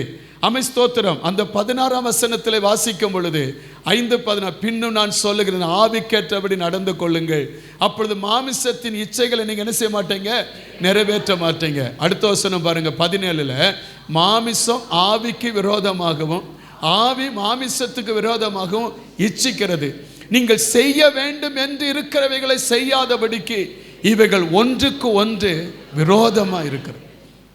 நம்ம வாழ்க்கையில் என்ன ஸ்தோத்திரம், இன்றைக்கு நீங்கள் மாமிசத்துக்குரியவர்களாக இருந்தால் அதற்கு அடிமை, மாமிசத்தில் உங்களை ஜெயித்துரும். ஸ்தோத்திரம், உங்கள் வாழ்க்கையினுடைய பரிசுத்தத்தை கெடுத்துரும், அந்த ரட்சிப்பை இழந்து போகிற சூழ்நிலை வந்துவிடும், வீழ்ச்சிக்குள்ளாய் கொண்டு போய்விடும். ஆனால் ஆவியானவர் நமக்குள்ளாய் இருந்தால் நிச்சயமாய் மாமிசத்தின் செய்கைகளை மேற்கொள்ள கர்த்தர் கிருபையை தருவார். அல்லேலூயா. நம்ம இன்னைக்கு அபிஷேகம் அப்படின்னு சொன்னா என்ன நினைக்கிறோம்? நல்லா கை தட்டுது, அதெல்லாம் உணர்ச்சி புறமானது, நல்லா என்ன சத்தம் போடுது, துள்ளுவது, அதுதான் நினைக்கிறோம். இல்லை, ஆவியானவர் எதற்காய் கொடுக்கப்பட்டார்டா? ஆவியானவர் நம்முடைய சுபாவங்களை மாற்றவே கர்த்தருடைய ஆவியானவர் கொடுக்கப்பட்டார். அல்லேலூயா. நம்முடைய மாமிச சுபாவங்களை மாற்றவும் பாவ சுபாவங்கள் பிரமாணத்திலிருந்து நம்மை விடுதலையாக்குவோமே ஆவியானவர் கொடுக்கப்பட்டார். இன்றைக்கு ஏதோ என்னச்சுன்னா கையை தட்டிட்டு, ஏதோ என்னச்சுன்னா ஸ்தோத்திரம் 2 அந்நிய பாஷையை பேசிட்டு ஏதோ நம்ம என்னச்சுன்னா வாழ்க்கையில போவதற்கல்ல, பரிசுத்த ஆவியான ஒரு தேவ பிள்ளைக்கு கொடுக்கப்பட்ட முகாந்திரம் என்ன? பழைய ஏற்பாட்டு காலத்தில் தேவன் தம்முடைய நோக்கத்தை நிறைவேற்றுவதற்காய், தம்முடைய காரியத்தை செய்து முடிப்பதற்காய் ஒவ்வொரு மனிதனுக்கும் என்னச்சுன்னா ஆண்டவர் ஆவியானவர் என்னச்சுன்னா அவர் பொழிந்தருளப்பட்டார். ஆனால் புதிய ஏற்பாட்டு காலத்தில் ஆண்டவர் பர்பஸுக்காக வருகிறல்ல, அவர் நம்மோடு கூட இருந்து நம்மையே அவருக்கு உகந்த ஆலயமாய் மாற்றி நாம் இந்த உலகத்தை ஜெயித்து அவருடையவர்களாய் எப்பொழுதும் இருப்பதற்கு, அவரை சந்திப்பதற்காகவே பரிசுத்த ஆவியா நமக்கு ஆண்டவர் தந்திருக்கிறார். அல்லேலூயா. அதனால தான் நான் வாசித்த அந்த கலாத்தியர் 6ஆம் அதிகாரத்தில், 5ஆம் அதிகாரத்தில் நீங்க பார்க்கும் பொழுது 18ஆம் வசனம் எப்படி சொல்லுகிறது? ஆமென், ஸ்தோத்திரம். ஆவியினாலே நடத்தப்படுகிறீர்கள், நீங்கள் நியாயப்பிரமாணத்திற்கு கீழ்ப்பட்டவர்கள் அல்ல. ஆமென், ஸ்தோத்திரம். அடுத்த வசனம் பாருங்க. மாமிசத்தின் கிரியைகள் வெளியரங்கமாயின. அவைகள் என்ன? விபச்சாரம், வேசித்தனம், அசுத்தம், காம விகாரம், விக்கிரக ஆராதனை, பில்லிசூனியம், பகை, விரோதங்கள், வைராக்கியங்கள், கோபங்கள், சண்டைகள், பிரிவினைகள், மார்க்கப்பேதங்கள், பொறாமைகள், கொலைகள், வெறிகள், களியாட்டுகள் முதலவைகள், இப்படிப்பட்டவைகளை செய்கிறவர்கள் தேவனுடைய ராஜ்யத்தை சுதந்தரிப்பது இல்லை என்று முன்னே நான் சொன்னது போல இப்பொழுதும் உங்களுக்கு சொல்லுகிறேன். இந்த வார்த்தையை அப்போஸ்தலனாகிய பவுல் யாருக்கு சொன்னா? கலாத்தியர் சபைக்கு சொன்னார். ரட்சிக்கப்பட்டு என்ன ஆண்டவருடைய ஏற்றுக்கொண்டிருக்கிற பிள்ளைகளுக்கு தான் சொன்னார். ஏன் நீங்கள் என்ன சொன்ன? நீங்கள் தேவ ராஜ்யத்தை சுதந்தரிக்க முடியாது, இன்னும் மாமிசத்துக்குரியவர்களாகவே நீங்கள் இருக்கிறீர்கள். அதனால் அவன் சொல்லும்போது சொன்னான், காலத்தை பார்த்தால் நீங்கள் என்ன சொன்ன? ஸ்தோத்திரம், போதகராக இருக்க வேண்டியவர்கள். ஆனால் இன்னைக்கு நீங்க எப்படி இருக்கிறீங்க? மாமிசத்துக்குரிய குழந்தைய போல இருக்கிறீங்க, மாமிசத்துக்குரியவர்கள் என்று சொல்லுகிறார். ஆமென், ஸ்தோத்திரம். இன்றைக்கு ஏன் நம்முடைய வீழ்ச்சி? நம்ம அநேக நேரத்தில் மதில் மேல் ஏறிய பூனை மாதிரி தான் இருக்கிறோம். இன்னைக்கு நம்முடைய மாமிசத்தின் கிரியைகள் மேற்கொள்ளப்பட்டு ஆவியின் நிறைவாக, ஆமென், ஸ்தோத்திரம், அதை பெற்றுக்கொண்டவர்களாய் புத்தி உள்ளவர்களாய் மாற கர்த்தர் கிருபையை தருவாராக. கைவைத்தலையில சொல்லுங்க பார்க்கலாம். இந்த இந்த இந்த இந்த மாமிசத்தின் கிரியைகள் அழிக்கப்படும். ஆமென், ஸ்தோத்திரம். ரோமருக்கு வந்துட்டு இங்கே வருவோம். அது எப்படி அழிக்கப்படும்? ஆமென், ஸ்தோத்திரம். எனக்கு இருக்கிற பலத்தில் இல்லை. ஆமென். ரோமர் 8ஆம் அதிகாரம் 13ஆம் வசனம் சொல்லுகிறது. 8:13 பாருங்க. ரோமர் 8:13. மாமிசத்தின்படி பிழைத்தால் சாவீர்கள், ஆவியினாலே சரீரத்தின் செய்கைகள், மாமிசத்தின் செய்கைகளை அழித்தார். எதனால் அழிக்க முடியும்? எதனால் அழிக்க முடியும்? ஆமென், ஸ்தோத்திரம். ஐயா, நான் ரொம்ப நேரம் உட்கார்ந்துருக்கிறேன், நான் ரொம்ப நேரம் சபைக்கு வந்திருக்கிறேன், நான் ரொம்ப காணிக்க கொடுக்குறேன், ஆமென், ஸ்தோத்திரம், ரொம்ப என்ன சின்ன ஸ்தோத்திரம், நான் நல்ல ஐக்கியம் இருக்கு. நோ நோ நோ, அது இல்லை. மாமிசத்தின்படி பிழைத்தால் சாவீர்கள், ஆவியினாலே மட்டும்தான் சரீரத்தின் செய்கைகளை அழிக்க முடியும். மேலும் அடுத்த வசனம் பாருங்க. மேலும் 14ஆம் வசனம், எவர்கள் தேவனுடைய ஆவியினாலே நடத்தப்படுகிறார்களோ அவர்கள் தேவனுடைய புத்திரர். ஒரு கைவை தலையில சொல்லுங்க பார்க்கலாம், நல்ல சத்தமா சொல்லுங்க பார்க்கலாம்.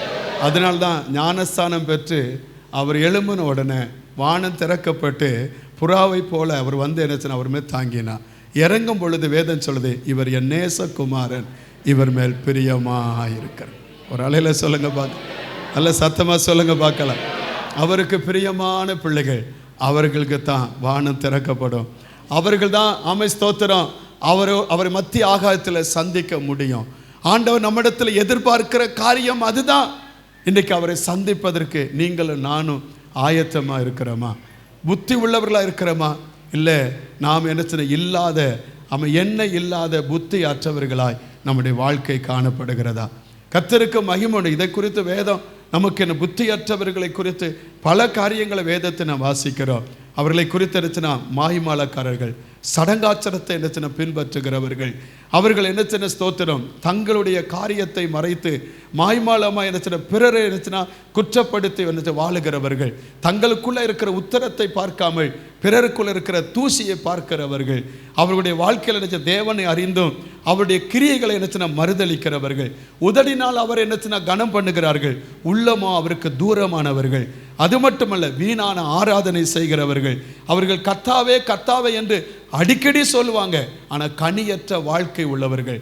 ஆமென், ஸ்தோத்திரம். கனியற்ற வாழ்க்கை உள்ளவர்கள், வாயினால் சும்மா என்னச்சுன்னா ஆராதிக்கிறவர்கள். ஆமென், ஸ்தோத்திரம். கர்த்தரை அறிந்தும் அவர் சொன்னபடி கிரியைகளை செய்யாதவர்கள், அவர்களே புத்தி இல்லாதவர்கள். கர்த்தருக்கு மகிமை உண்டாவதாக. நம்முடைய வாழ்க்கை மாற்றம் அடையணும். இயேசு சீக்கிரம் வரப்போகிறார், அவரை சந்திக்க வேண்டும். ஒரு அலையில சொல்லுங்க பார்க்கலாம், நல்ல சத்தமா சொல்லுங்க பார்க்கலாம். ஆமாம், என்ன நடந்தது? என்ன நடந்தது? ஆமாம், 8ஆம் வசனத்தை பாருங்கள். 8ஆம் வசனத்தை பாருங்கள். 8ஆம் வசனம் இல்லை, இதில் 25, மத்த 25:8 பாருங்கள். மத்த 25:8 பாருங்கள். மத்த 25:8 25 எல்லாரும் வாசிங்க. புத்தி இல்லாதவர்கள் புத்தி உள்ளவர்களை நோக்கி உங்கள் எண்ணெயில் எங்களுக்கு கொஞ்சம் கொடுங்க. அதுக்கு முன்னால் மணவாளம் வந்துட்டான்னு சத்தம் கேட்டது. அமித்தோத்தர் அது எத்தனை? 7ஆம் வசனமா 6ஆம் வசனம்? 6ஆம் வசனமா? நடுராத்திரிகளே இதோ மணவாளன் வருகிறார், அவருக்கு எதிர்கொண்டு போக புறப்படுங்கள் என்று சத்தம் உண்டாயிற்று. உடனே அடுத்த வசனம் பாருங்க, 7ஆம் வசனத்தில் அப்பொழுது அந்த கன்னிகள் எல்லாரும் எழுந்திருந்து தங்கள் தீவட்டியை ஆயத்தப்படுத்தினார்கள். அப்போ என்ன நடந்தது? புத்தி இல்லாதவர்கள் புத்தி உள்ளவர்களை நோக்கி உங்கள் எண்ணெயில் எங்களுக்கு கொஞ்சம் கொடுங்க, எங்கள் தீவட்டிகள் அணைந்து போகிறது என்றார்கள். தோத்திரம். அபிஷேகத்தை இரவில் வாங்க முடியுமா? சொல்லுங்க. கடனுக்கு வாங்க முடியுமா? இல்லை அபிஷேகத்தை கடனுக்கு நம்ம கொடுக்க முடியுமா? முடியவே முடியாது. ஸ்தோத்திரம். தீவெட்டி பற்ற வைத்தார்கள். ஆனால் அது வெறுமையான ஒரு திரி. நம்ம எல்லாம் சின்ன வயசில் இருக்கும் பொழுது நம்ம வீடுகளில் பார்த்திங்கன்னா விளக்கு வச்சுருப்போம். என்ன வச்சுருப்போம்? விளக்கு. அம்மா சொல்லுவாங்க, டே இன்றைக்கி விளக்கு என்ன செய்யுங்க, எடுத்து எல்லாம் என்ன செய், தொடச்சி அந்த சிமினியெல்லாம் தொடச்சி திரியெல்லாம் ஏற்றி எண்ணெயெல்லாம் ஊற்றி எல்லாம் ரெடி பண்ணி வை அப்படின்னு சொல்லுவாங்க. இப்படி எல்லாத்தையும் எக்ஸ்பிளைன் பண்ண மாட்டாங்க. விளக்கு ரெடி பண்ணி வச்சிருடா அப்படின்னு. அம்மா உடனே வேலைக்கெல்லாம் போயிட்டு வருவாங்க. வந்த உடனே என்னச்சுன்னா பார்ப்பாங்க, அங்கே என்ன இருக்கும்? விளக்கு ரெடி. உடனே நம்ம என்னச்சுன்னா விளையாட்டு பிரியத்தில் அப்படி என்னச்சுன்னா ரொம்ப விளையாண்டுட்டு அம்மா வாராங்கன்னு தெரிஞ்ச உடனே ஓடி வந்து இப்போ அந்த கொஞ்சம் அங்கங்கே கொஞ்சம் லைட்டாக தொடச்சி அதுக்கடுத்து என்னச்சுன்னா எண்ணெய் ஊற்றாமையும் அதை என்னச்சுன்னா அப்படியே வச்சுட்டு போயிடுவோம். அம்மா என்னச்சுன்னா எல்லாம் ரெடியாக இருக்குன்னு தீயை கொளுத்துவாங்க. ஆனால் திரி இன்னி தட்டி விடலை, அது கறி பிடிச்சிருக்கும். அதில் எண்ணெய் என்னச்சுன்னா இல்லை. அம்மா எடுத்து குளிக்க பார்ப்பாங்க, எண்ணெய் இல்லை. நமக்கு என்ன விழும்? நல்ல பூசை கிடைக்கும். உன்னை என்ன சொன்ன என்ன? இன்றைக்கி அநேகருடைய விளக்கு எண்ணெய் இல்லாமல் பற்ற வைக்கப்பட்ட விளக்கு. தீயில அது இவர்கள் என்னச்சன நம்மளுக்கு என்னச்சன வெறும் திரி, நெருப்பு எரியுது. ஆனால் அதை காத்துக்கொள்வதற்கு தொடர்ந்து எரிவதற்கு நம்மக்கிட்ட என்ன இல்லை? எண்ணெய் இல்லை. வெறும் திரியை வச்சு ஒன்றும் செய்ய முடியாது. ஆண்டருக்கு மகிமை. நல்லா இதில் ஒரு காரியத்தை கவனிங்க. என்னச்சுன்னா உள்புற குறைபாட்டை வெளிப்புறத்தில் ஒருபோதும் சரி செய்ய முடியாது. உள்புறமாக இருக்கிற குறைபாடு அதை வெளிப்புறமாக ஒரு நாள் என்ன செய்ய முடியாது? சரி செய்யவே முடியாது. நம்ம உள்புறமான குறைபாட்டை வெளிப்புறமாக சரி செய்ய எவ்வளோ முயற்சி எடுக்கிறோம், ஒரு நாளும் பிரகாசிக்க முடியாது. 9ஆம் வசனம் சொல்லுது, அவர்கள் என்னச்சுன்னா தீ கேட்டார்கள். 9ஆம் வசனம் பாருங்க, 25:9 பாருங்க. அப்படி அல்ல, எங்களுக்கும் உங்களுக்கும் போதாமல் இராதபடி நீங்கள் விற்கிற இடத்தில் போய் உங்களுக்காக வாங்கி கொள்ளுங்க. உங்களுக்காக என்ன செய்யுங்க? அதை கொடுக்கிற ஒரே ஒரு நபர் மட்டும்தான் உண்டு. தேவ ஆவியானவரை பிறருக்கு கடனாக கொடுக்கவும் முடியாது, பிறருக்கு என்னச்சுன்னா கடன் என்னச்சுன்னா வாங்கவும் முடியாது. அது தேவனிடத்தில் கிடைக்கிற ஒரே கிருபை. அது அந்த அனுபவம் பரிசுத்த ஆவியானவர் நமக்கு தருவது தேவன் ஒருவரே. கைப்பற்றி அல்ல சொல்லுங்க பார்க்கலாம். அவர் மட்டும்தான் நமக்கு தர முடியும். அல்லையில சொல்லுங்க, அது வேற யாரும் தர முடியாது. அல்லையில சொல்லுங்க, அல்லையிலோயா. அவரை நம்ம அவரிடத்துல தான் பெற்றுக்கொள்ளணும். அது மட்டும் சில வார்த்தை சொல்லுகிறேன். அதுக்கு முன்னால் வாலிபர்கள் நீங்கள் எழும்பி என்னச்சுன்னா மேலே போகலாம். ஸ்தோத்திரம். வாலிபர்கள் எழும்பி என்னச்சுன்னா, வாலிப தம்பி தங்கச்சிமார்கள் எழும்பி என்னச்சுன்னா ஸ்தோத்திரம். உங்களுக்கு என்ன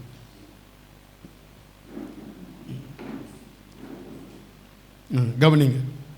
அதை கடனாக வாங்க முடியாது. வேதம் என்ன சொல்லுது? மத்தேயு என்ன சுவிசேஷம் 3ஆம் அதிகாரம் 11ஆம் வசனத்தை பாருங்க. மத்தேயு 3:11 பாருங்க. மனம் திரும்புதலுக்கென்று நான் ஜலத்தினால் உங்களுக்கு என்ன கொடுத்தேன்? ஞானஸ்நானம். யோவான் ஞானஸ்நானம் சொல்லுகிறேன், கொடுக்கிறேன்.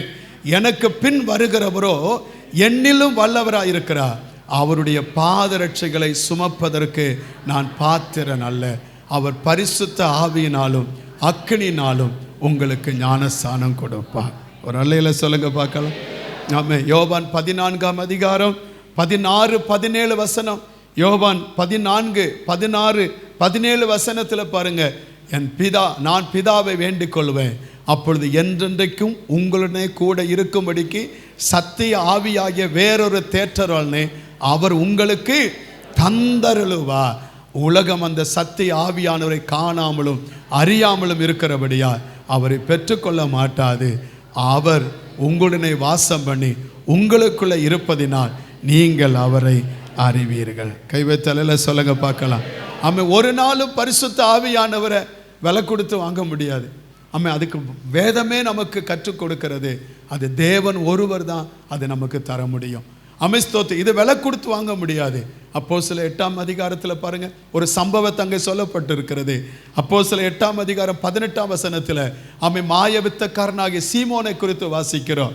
அந்த 18ஆம் வசனத்தில் வாசிக்கும் பொழுது அப்போஸ்தலர்கள் என்ன சொன்னாங்க, பிலிப்பு வருகிறான். பிலிப்பு வந்து எல்லாருக்கும் சுவிசேஷம் அறிவிக்கிறான். ரட்சிக்கப்பட்டு ஞானஸ்நானம் எடுத்துக்கொண்டார்கள். இந்த என்னச்சுன்னா சீமோனை என்னச்சுன்னா ரட்சிக்கப்பட்டு அவனும் ஞானஸ்நானம் எடுத்துக்கொண்டவனுக்கு என்ன நடக்கிறது? கர்த்தருக்கு மகிமை உண்டாதாக. இப்பொழுது என்ன, எல்லாரும் ரட்சிக்கப்பட்டார்கள், ஞானஸ்நானம் எடுத்துக்கொண்டார்கள், அபிஷேகம் வரல. பேதுருவும் யோவான் அங்கு வருகிறார்கள். வந்து அவர்கள் மேல் கைகளை வைத்து ஜெபிக்கிறார்கள், அபிஷேகம் பெறுகிறார்கள். இவனுக்கு உடனே மைண்ட்ல ஒன்று வருகிறது. ஸ்தோத்திரம். ரட்சிக்கப்பட்டவன் தான். அந்த மனசுல ஒன்று வருது. என்ன ஆசை? பின்னால குறி சொல்லி என்னச்சுன்னா நம்ம சம்பாத்தியம் பண்ணோம். இப்போ கை வச்சாலே சம்பாத்தியம். ஒரு அலையில சொல்லுங்க அல்லேலூயா. அதனால இந்த அபிஷேகம் எனக்கு வேணும். அவன் கேட்கிறான் பாருங்க.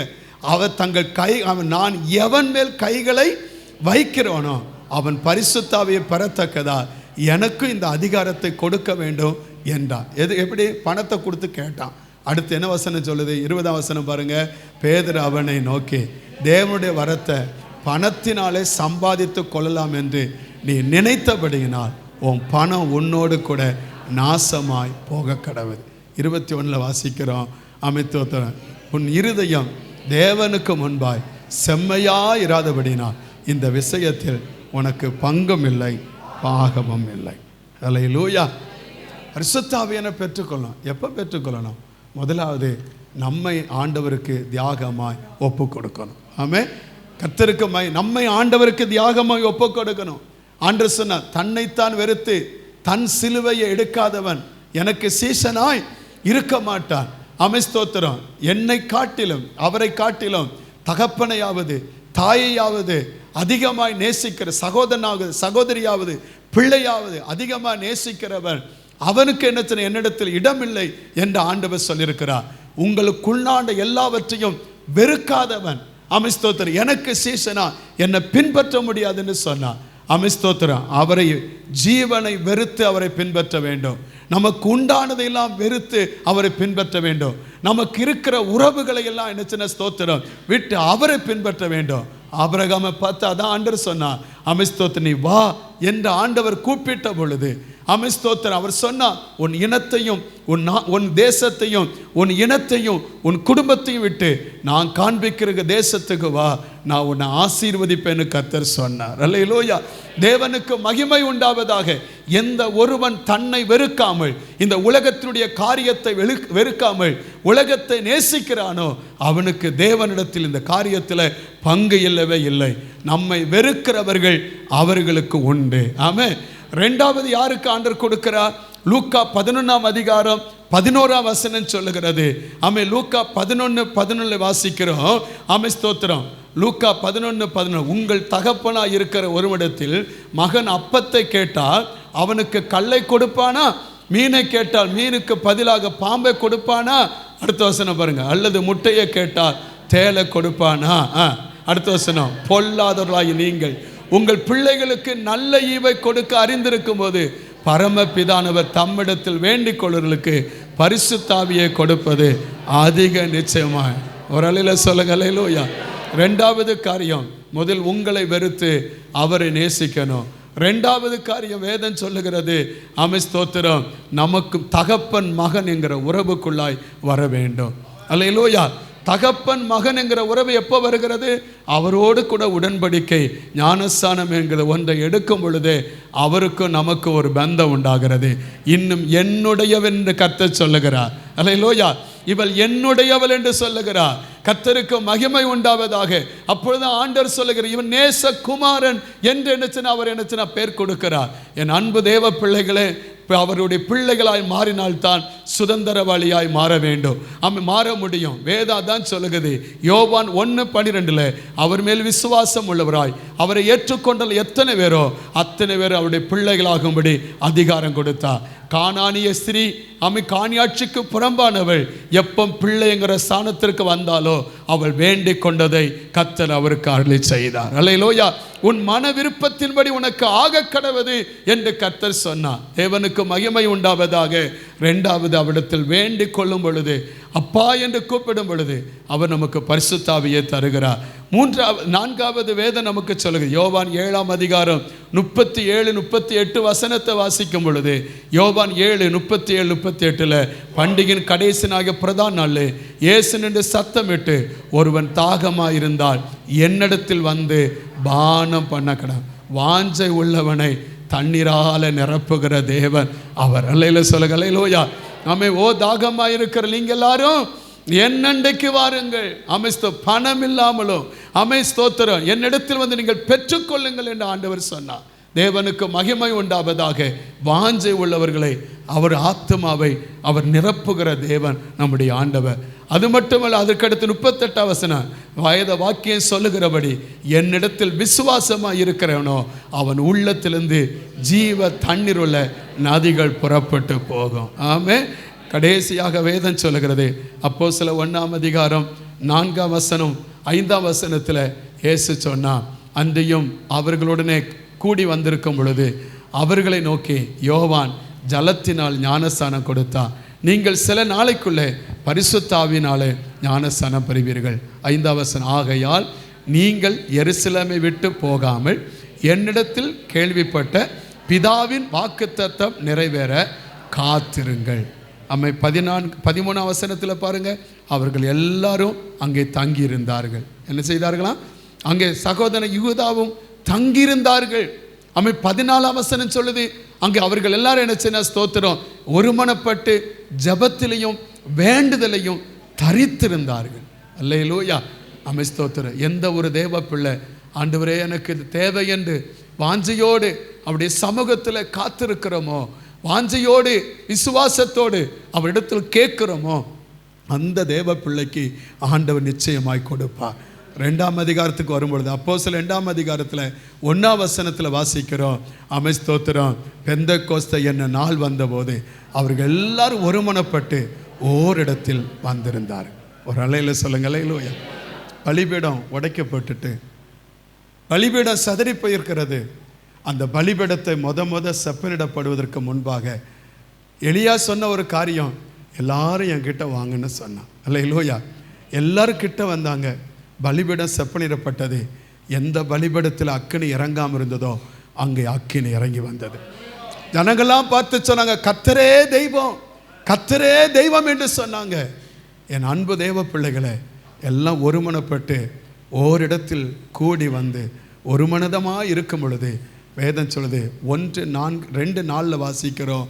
அவர்கள் எல்லாரும் மேலும் பரிசுத்த ஆவியான நிரப்பப்பட்டு ஆவியானவர் தங்களுக்கு தந்திரல வரத்தின்படியே வெவ்வேறு பாசைகளை பேச தொடங்கினார். ஆமே. ஒரு அலையில் சொல்லுங்க. அல்லேலூயா. ஆமே. நாம் புத்தி உள்ளவர்களா, நாம் புத்தி அற்றவர்களா? கன்னிகைகள் எல்லார் கையிலும் தீவெட்டி இருந்தது. எல்லாரும் என்னச்சுன்னா சொன்ன இடத்துல கூடி வந்தார்கள், காத்திருந்தார்கள். ஆனால் ஒருவருக்கு என்னச்சுன்னா அந்த சத்தம் கேட்டு அவரோடு கூட போனார்கள். ஆனால் விளக்கு எரியாதவர்கள் போக முடியாதபடி கதவு அடைக்கப்பட்டது. ஆண்டவருக்கு மகிமையுண்டாத. அந்த 25:11 மறுபடி வாசிக்கிறோம். அவர்கள் எல்லாரும் மறுபடி வந்து கூப்பிடுகிறாங்க, ஆண்டவரே எங்களுக்கும் திறக்கணும் அப்படின்னு. யாருக்கு கதவு மூடப்பட்டது? யாருக்கு கதவு மூடப்பட்டது? புத்தி இல்லாதவர்களுக்கு. இந்த புத்தி இல்லாதவங்க யாரு? வேதத்தில் 2 இடத்துல கதவு அடைக்கப்பட்டது. ஒன்று என்னச்சுன்னா ஆதியாம் புத்தகம் 7 13 வசனத்தையும் 16ஆம் வசனத்தையும் பாருங்க. எல்லாரும் உள்ள போன பின்பாக ஆண்டவர் கதவை அடைத்தார். கதவை அடைத்தார். எப்போ அடைக்கப்பட்டது? நோவா பேசுதான், ஐயா பெரிய ஜலப்புறம் வரப்போகுது, இதெல்லாம் அழிய போகுது. அந்த சத்தத்தை எல்லாரும் கேட்டாங்க. அதை கேட்டு யார் கீழ்ப்படிந்தார்களோ அவர்கள் மட்டும்தான் உள்ளே பிரவேசித்தார்கள். வேற ஒருத்தரும் பிரவேசிக்கலை. தேவ சத்தத்தை கேட்டு அதை என்னச்சுன்னா தன் அனுபவமாக்கி கொள்ளாதவர்களுக்கு கதவு அடைக்கப்படும், அது திறக்கப்படாது. அவர்கள் சொல்லலாம், ஆண்டவரே எங்களுக்கும் திறக்க வேண்டும் என்று கர்த்தாவே என்று கூப்பிட்டாலும் கதவு ஒரு நாளும் திறக்கப்படாது. சீக்கிரம் கதவு, கிருபையின் கதவு அடைக்கப்படுகிற நாள் வெகு சீக்கிரத்தில் உண்டு. எனவே அந்த கதவு திறக்கப்படுவதற்கு முன்பாகவே நம்மை ஆயத்தப்படுத்த கர்த்தர் விரும்புகிறார். அல்லேலூயா. லூக்கா 13ஆம் அதிகாரத்தில் பாருங்க, 22ஆம் வசனத்திலிருந்து இயேசு என்ன சத்தமிட்டு கூப்பிடுகிறார். ஸ்தோத்திரம். லூக்கா 13ஆம் அதிகாரம் 22ஆம் வசனத்தில் பாருங்க, தேவன் அவனுக்கு கட்டளையிட்டபடியே அவர் எருசலேமுக்கு பிரயாணமாக போகும்போது பட்டணங்கள் தோறும் கிராமங்கள் தோறும் உபதேசம் பண்ணி கொண்டு போனார். அப்பொழுது ஒருவன் அவரை நோக்கி, ஆண்டவரே ரட்சிக்கப்படுவர்கள் சில பேர் தானே என்று கேட்டான். அதற்கு அவர், இடுக்கமான வாசல் வழியாக உள்பிரவேசிக்க பிரயாசப்படுங்கள், அநேகர் உட்பிரவேசிக்க வகை தேடினாலும் அவர்கள் கூடாமல் போகும் என்று உங்களுக்கு சொல்லுகிறேன். 25 வீட்டெஜமான் எழுந்து கதவை பூட்டின பின்பு நீங்கள் வெளியே நின்று, ஆண்டவரே ஆண்டவரே எங்களுக்கு திறக்க வேண்டும் என்று சொல்லி கதவை தட்டும் போது அவர் பிரதியுத்தரமாக, நீங்கள் எவ்விடத்தாரோ உங்களை அறியேன் என்று உங்களுக்கு சொல்லுவார். ஆமே. அந்த சத்தம் நமக்கு காதில் என்னச்சுன்னா ஸ்தோத்திரம். இன்றைக்கு அவர் சத்தத்துக்கு செவி கொடுப்போமானால் கர்த்தருக்கு மகிமை உண்டாவதாக. அவருடைய வார்த்தைக்கு கேட்டு புத்தி அற்றவர்களாய் இருக்கிற நாம் புத்தி உள்ளவர்களாய் மாற, அவர் வரும்பொழுது அவரை சந்திக்க ஆயத்தம் உள்ளவர்களாய் விளக்கு எரிந்து கொண்டிருக்கிறவர்களாய் இருக்க கர்த்தர் நமக்கு கிருபையை தருவாராக. ஆமே. ஒரே ஒரு வசனத்தை சொல்லி நான் முடிக்கிறேன். ஏன் இவர்கள் என்னச்சின கதவு மூடப்பட்டது? ஏன் இவர்களுக்கு திறக்கப்படவில்லை? சத்தியத்தை கேட்டோம், கீழ்ப்படியாதவர்களாக இருந்தால். ஆண்டோடைய வசனம் சொல்லுது, நீதிமொழிகள் 1ஆம் அதிகாரம் 28ஆம் வசனத்தில் பாருங்க. நீதிமொழிகள் 1:28 வாசிக்கிறோம். நீதிமொழிகள் 1:28, அப்பொழுது அவர்கள் என்னை நோக்கி கூப்பிடுவார்கள், நான் மறுவுத்தர் கொடுக்க மாட்டேன். அவர்கள் அதிகாலை என்னை தேடுவார்கள், என்னை காண மாட்டார்கள். அடுத்த வசனம், ஸ்தோத்திரம். அவர்கள் அறிவை வெறுத்தார்கள், கர்த்தருக்கு பயப்படுதலை தெரிந்து கொள்ளாமல் போனார்கள். அடுத்த வசனம், என் ஆலோசனை அவர்கள் விரும்பவில்லை, என் கடிந்து கொள்ளுதெல்லாம் அசட்டை பண்ணினார்கள். அடுத்த வசனம் பாருங்க, ஆகையால் அவர்கள் தங்கள் வழியின் பலனை புசிப்பார்கள், தங்கள் யோசனைகளால் திருப்தி அடைவார்கள். அடுத்து, பேதைகள் மாறுபாடு அவர்களை கொல்லும், மூடனின் நிர்விசாரம் அவர்களை அழிக்கும். ஆமே. எனக்கு செவி கொடுக்கிறவன் எவனோ அவன் விக்கனம் என்று வாசம் பண்ணி ஆபத்திற்கு பயப்படாமல் அமைதியாய் அவரோடு இளைப்பாறுவான். கைவை தலையில் சொல்லுங்க பார்க்கலாம், நல்ல சத்தமாக சொல்லுங்க பார்க்கலாம். இந்த ஆண்டவர் வாசல் அடைக்கப்படுவதற்கு முன்பாக எங்களை எல்லாரையும் புத்தி உள்ளவர்களாய் மாற்ற ஆண்டவரே. அந்த அபிஷேகம் எங்கள் மேலே வேணும் ஆண்டவரே. எல்லாரும் கரங்களை உயர்த்தி எல்லாம் ஜோமனுங்க பார்க்கலாம்.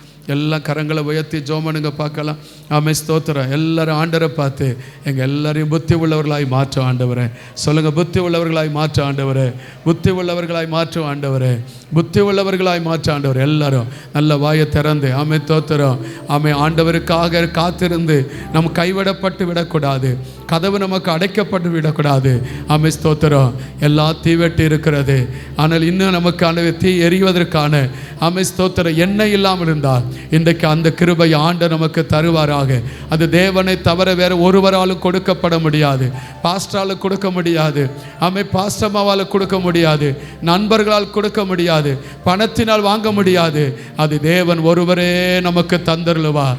அந்த பரிசுத்த ஆவியானுடைய கிருபையை இந்த நாட்களை பெற்று மாமிசத்தின் கிரியைகளை மேற்கொண்டு தேவனுக்காக பிரகாசிக்கிற சுடர்களாய் மாற பரிசுத்த ஆவியான நமக்கு கிருபையை தருவாராக. எல்லாரும் ஆண்டவரை ஸ்தோத்திரம் பண்ணி ஹல்லேலூயா. நன்றி ஆண்டவரே, நன்றி செலுத்துகிறோம் ஆண்டவரே. நீ நல்லவர் ஆண்டவரே, நன்றி ஆண்டவரே. உமக்கு நன்றி செலுத்துகிறோம் ஆண்டவரே. ஹல்லேலூயா.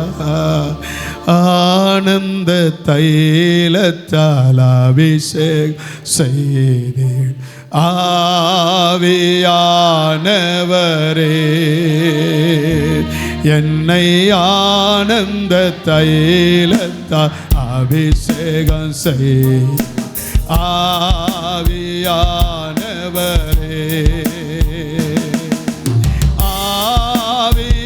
ஆவியானவரே, அன்பினாவியானவரே,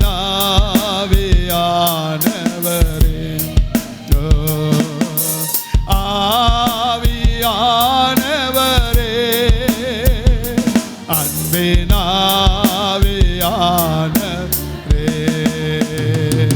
என்னை ஆனந்த தைலத்தால் அபிஷேகம் செய் ஆவியானவரே,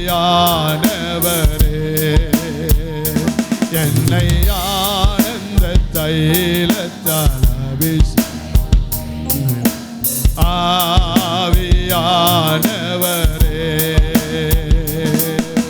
வறண்ட நிலங்கள் வயல்வெளியாகட்டும் ஆவியானவரே, வறண்ட நிலங்கள் வயல்வெளியாகட்டும் ஆவியானவரே, அன்பினாவியானவரே, அன்பினாவியானவரே, என்னை ஆனந்த தைல வாஞ்சையோடு ஆண்டவரே, என் சுபாவத்தை மாற்றக்கூடியது, என் மாமிசத்தின் கிரியைகளை அழிக்கக்கூடிய அபிஷேகம், என்னை பரிசுத்தவானாய் மாற்றக்கூடியது ஆண்டவரே. யானவரே, உலர்ந்த எலும்புகள் உயிராய் எழும்பட்டும் ஆவியானவரே, உலர்ந்த எலும்புகள் உயிராய் எழும்பட்டும் ஆவியானவரே, அன்பினாவியானவரே, அன்பினாவியானவரே,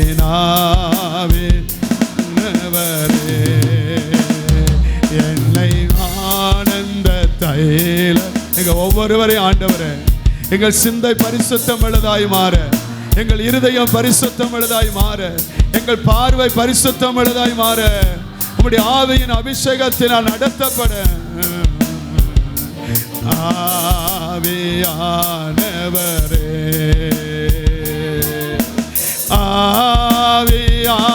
ஆவியானவரே, அன்பினாவியானவரே,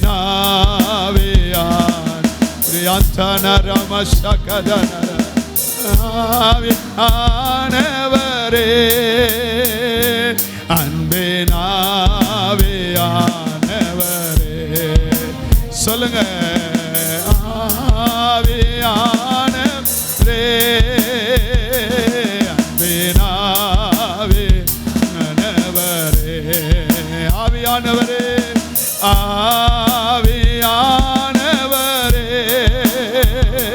அன்பினாவியானவரே.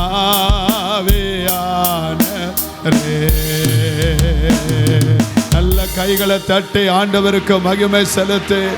ஆண்டவரே, இந்த ஆவியின் வல்லமை, ஆவியின் அபிஷேகம் மாமிசத்தின் கிரைகளை அழிக்க, எங்களை பிரகாசம் உள்ளவர்களாய் மாற்ற, எங்களை உம்முடைய வருகைக்கு தகுதி உள்ளவர்களாய் மாற்ற, ஆண்டவரே, எங்களை கெடுக்கிற எல்லாவித மாமிசத்தின் கிரியைகளை அழிப்பதற்கு அந்த ஆவியின் வல்லமை எங்களுக்கு தருவீராக.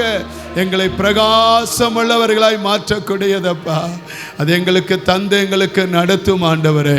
புத்தி உள்ள ஆண்டவரே கன்னிகைகளாய் எங்கள் வாழ்க்கை மாற கர்த்தர் கிருபையை தருவீராக. எங்களை நடத்தும் ஆண்டவரே, தாழ்த்தி ஒப்பு கொடுக்கிறோம். எங்கள் சபையில் ஒருவர் கூட கைவிடப்பட்ட நிலைமையில் அன்று போய்விடாதபடி உம்மை சந்திக்க ஆயத்தப்பட கர்த்தர் கிருபைதாரும். நன்மை கிருபை தொடரட்டும். செய்கிற வேலைகள், தொழில்கள், வியாபாரங்கள், விவசாயங்கள், படிக்கிறவர்களுடைய படிப்புகள் எல்லாம் ஆசீர்வதியும். நன்மையினாலும் கிருபையினாலும் முடிசூட்டி நடத்தும். தீமைகள், பொல்லாப்பு, நாசமோசங்கள், கட்டுகள், கண்ணிகள், மரணங்களுக்கு விலக்கி பாதுகாத்து நடத்தும். தேவ சமாதான ஆசீர்வாதம், பாதுகாப்பு, சுகம் ஜனத்தோடு இருப்பதாக. எதிர்பார்த்த தேவைகள் எல்லாத்தையும் கட்டளையிட்டு ஆண்டவரே ஆசீர்வதிக்கப்பட்ட சந்ததிகளாய், கிறிஸ்துவை சந்திக்க ஆயத்தமான மனவாட்டியாய் ஒவ்வொருவரையும் மாற்றும். இயேசுவின் நாமத்தில் எங்கள் ஜெபத்தை கேளும் நல்ல பிதாவே. நம்முடைய கர்த்தருடைய கிருபையும் பிதாவுடைய அன்பும் பரிசுத்த அன்னிக்கும் சமாதானம், ஆசீர்வாதம், பாதுகாப்பும், சுகமும் நாம் அனைவரோடு எல்லா பரிசுத்தவான்கள் மேலும் கர்த்தருடைய வருகை மட்டும் நிறைவாக இருப்பதாக. ஆமென். எல்லாம் சேர்ந்து சொல்லுவோம். என் ஆத்துமாவே கர்த்தரை ஸ்தோத்திரி, என் முழு உலமே என் ஆத்துமாவே கர்த்தரை ஸ்தோத்திரி, அவர் செய்த சலமரவாதி. ஆமென். அல்லேலூயா, அல்லேலூயா, அல்லேலூயா.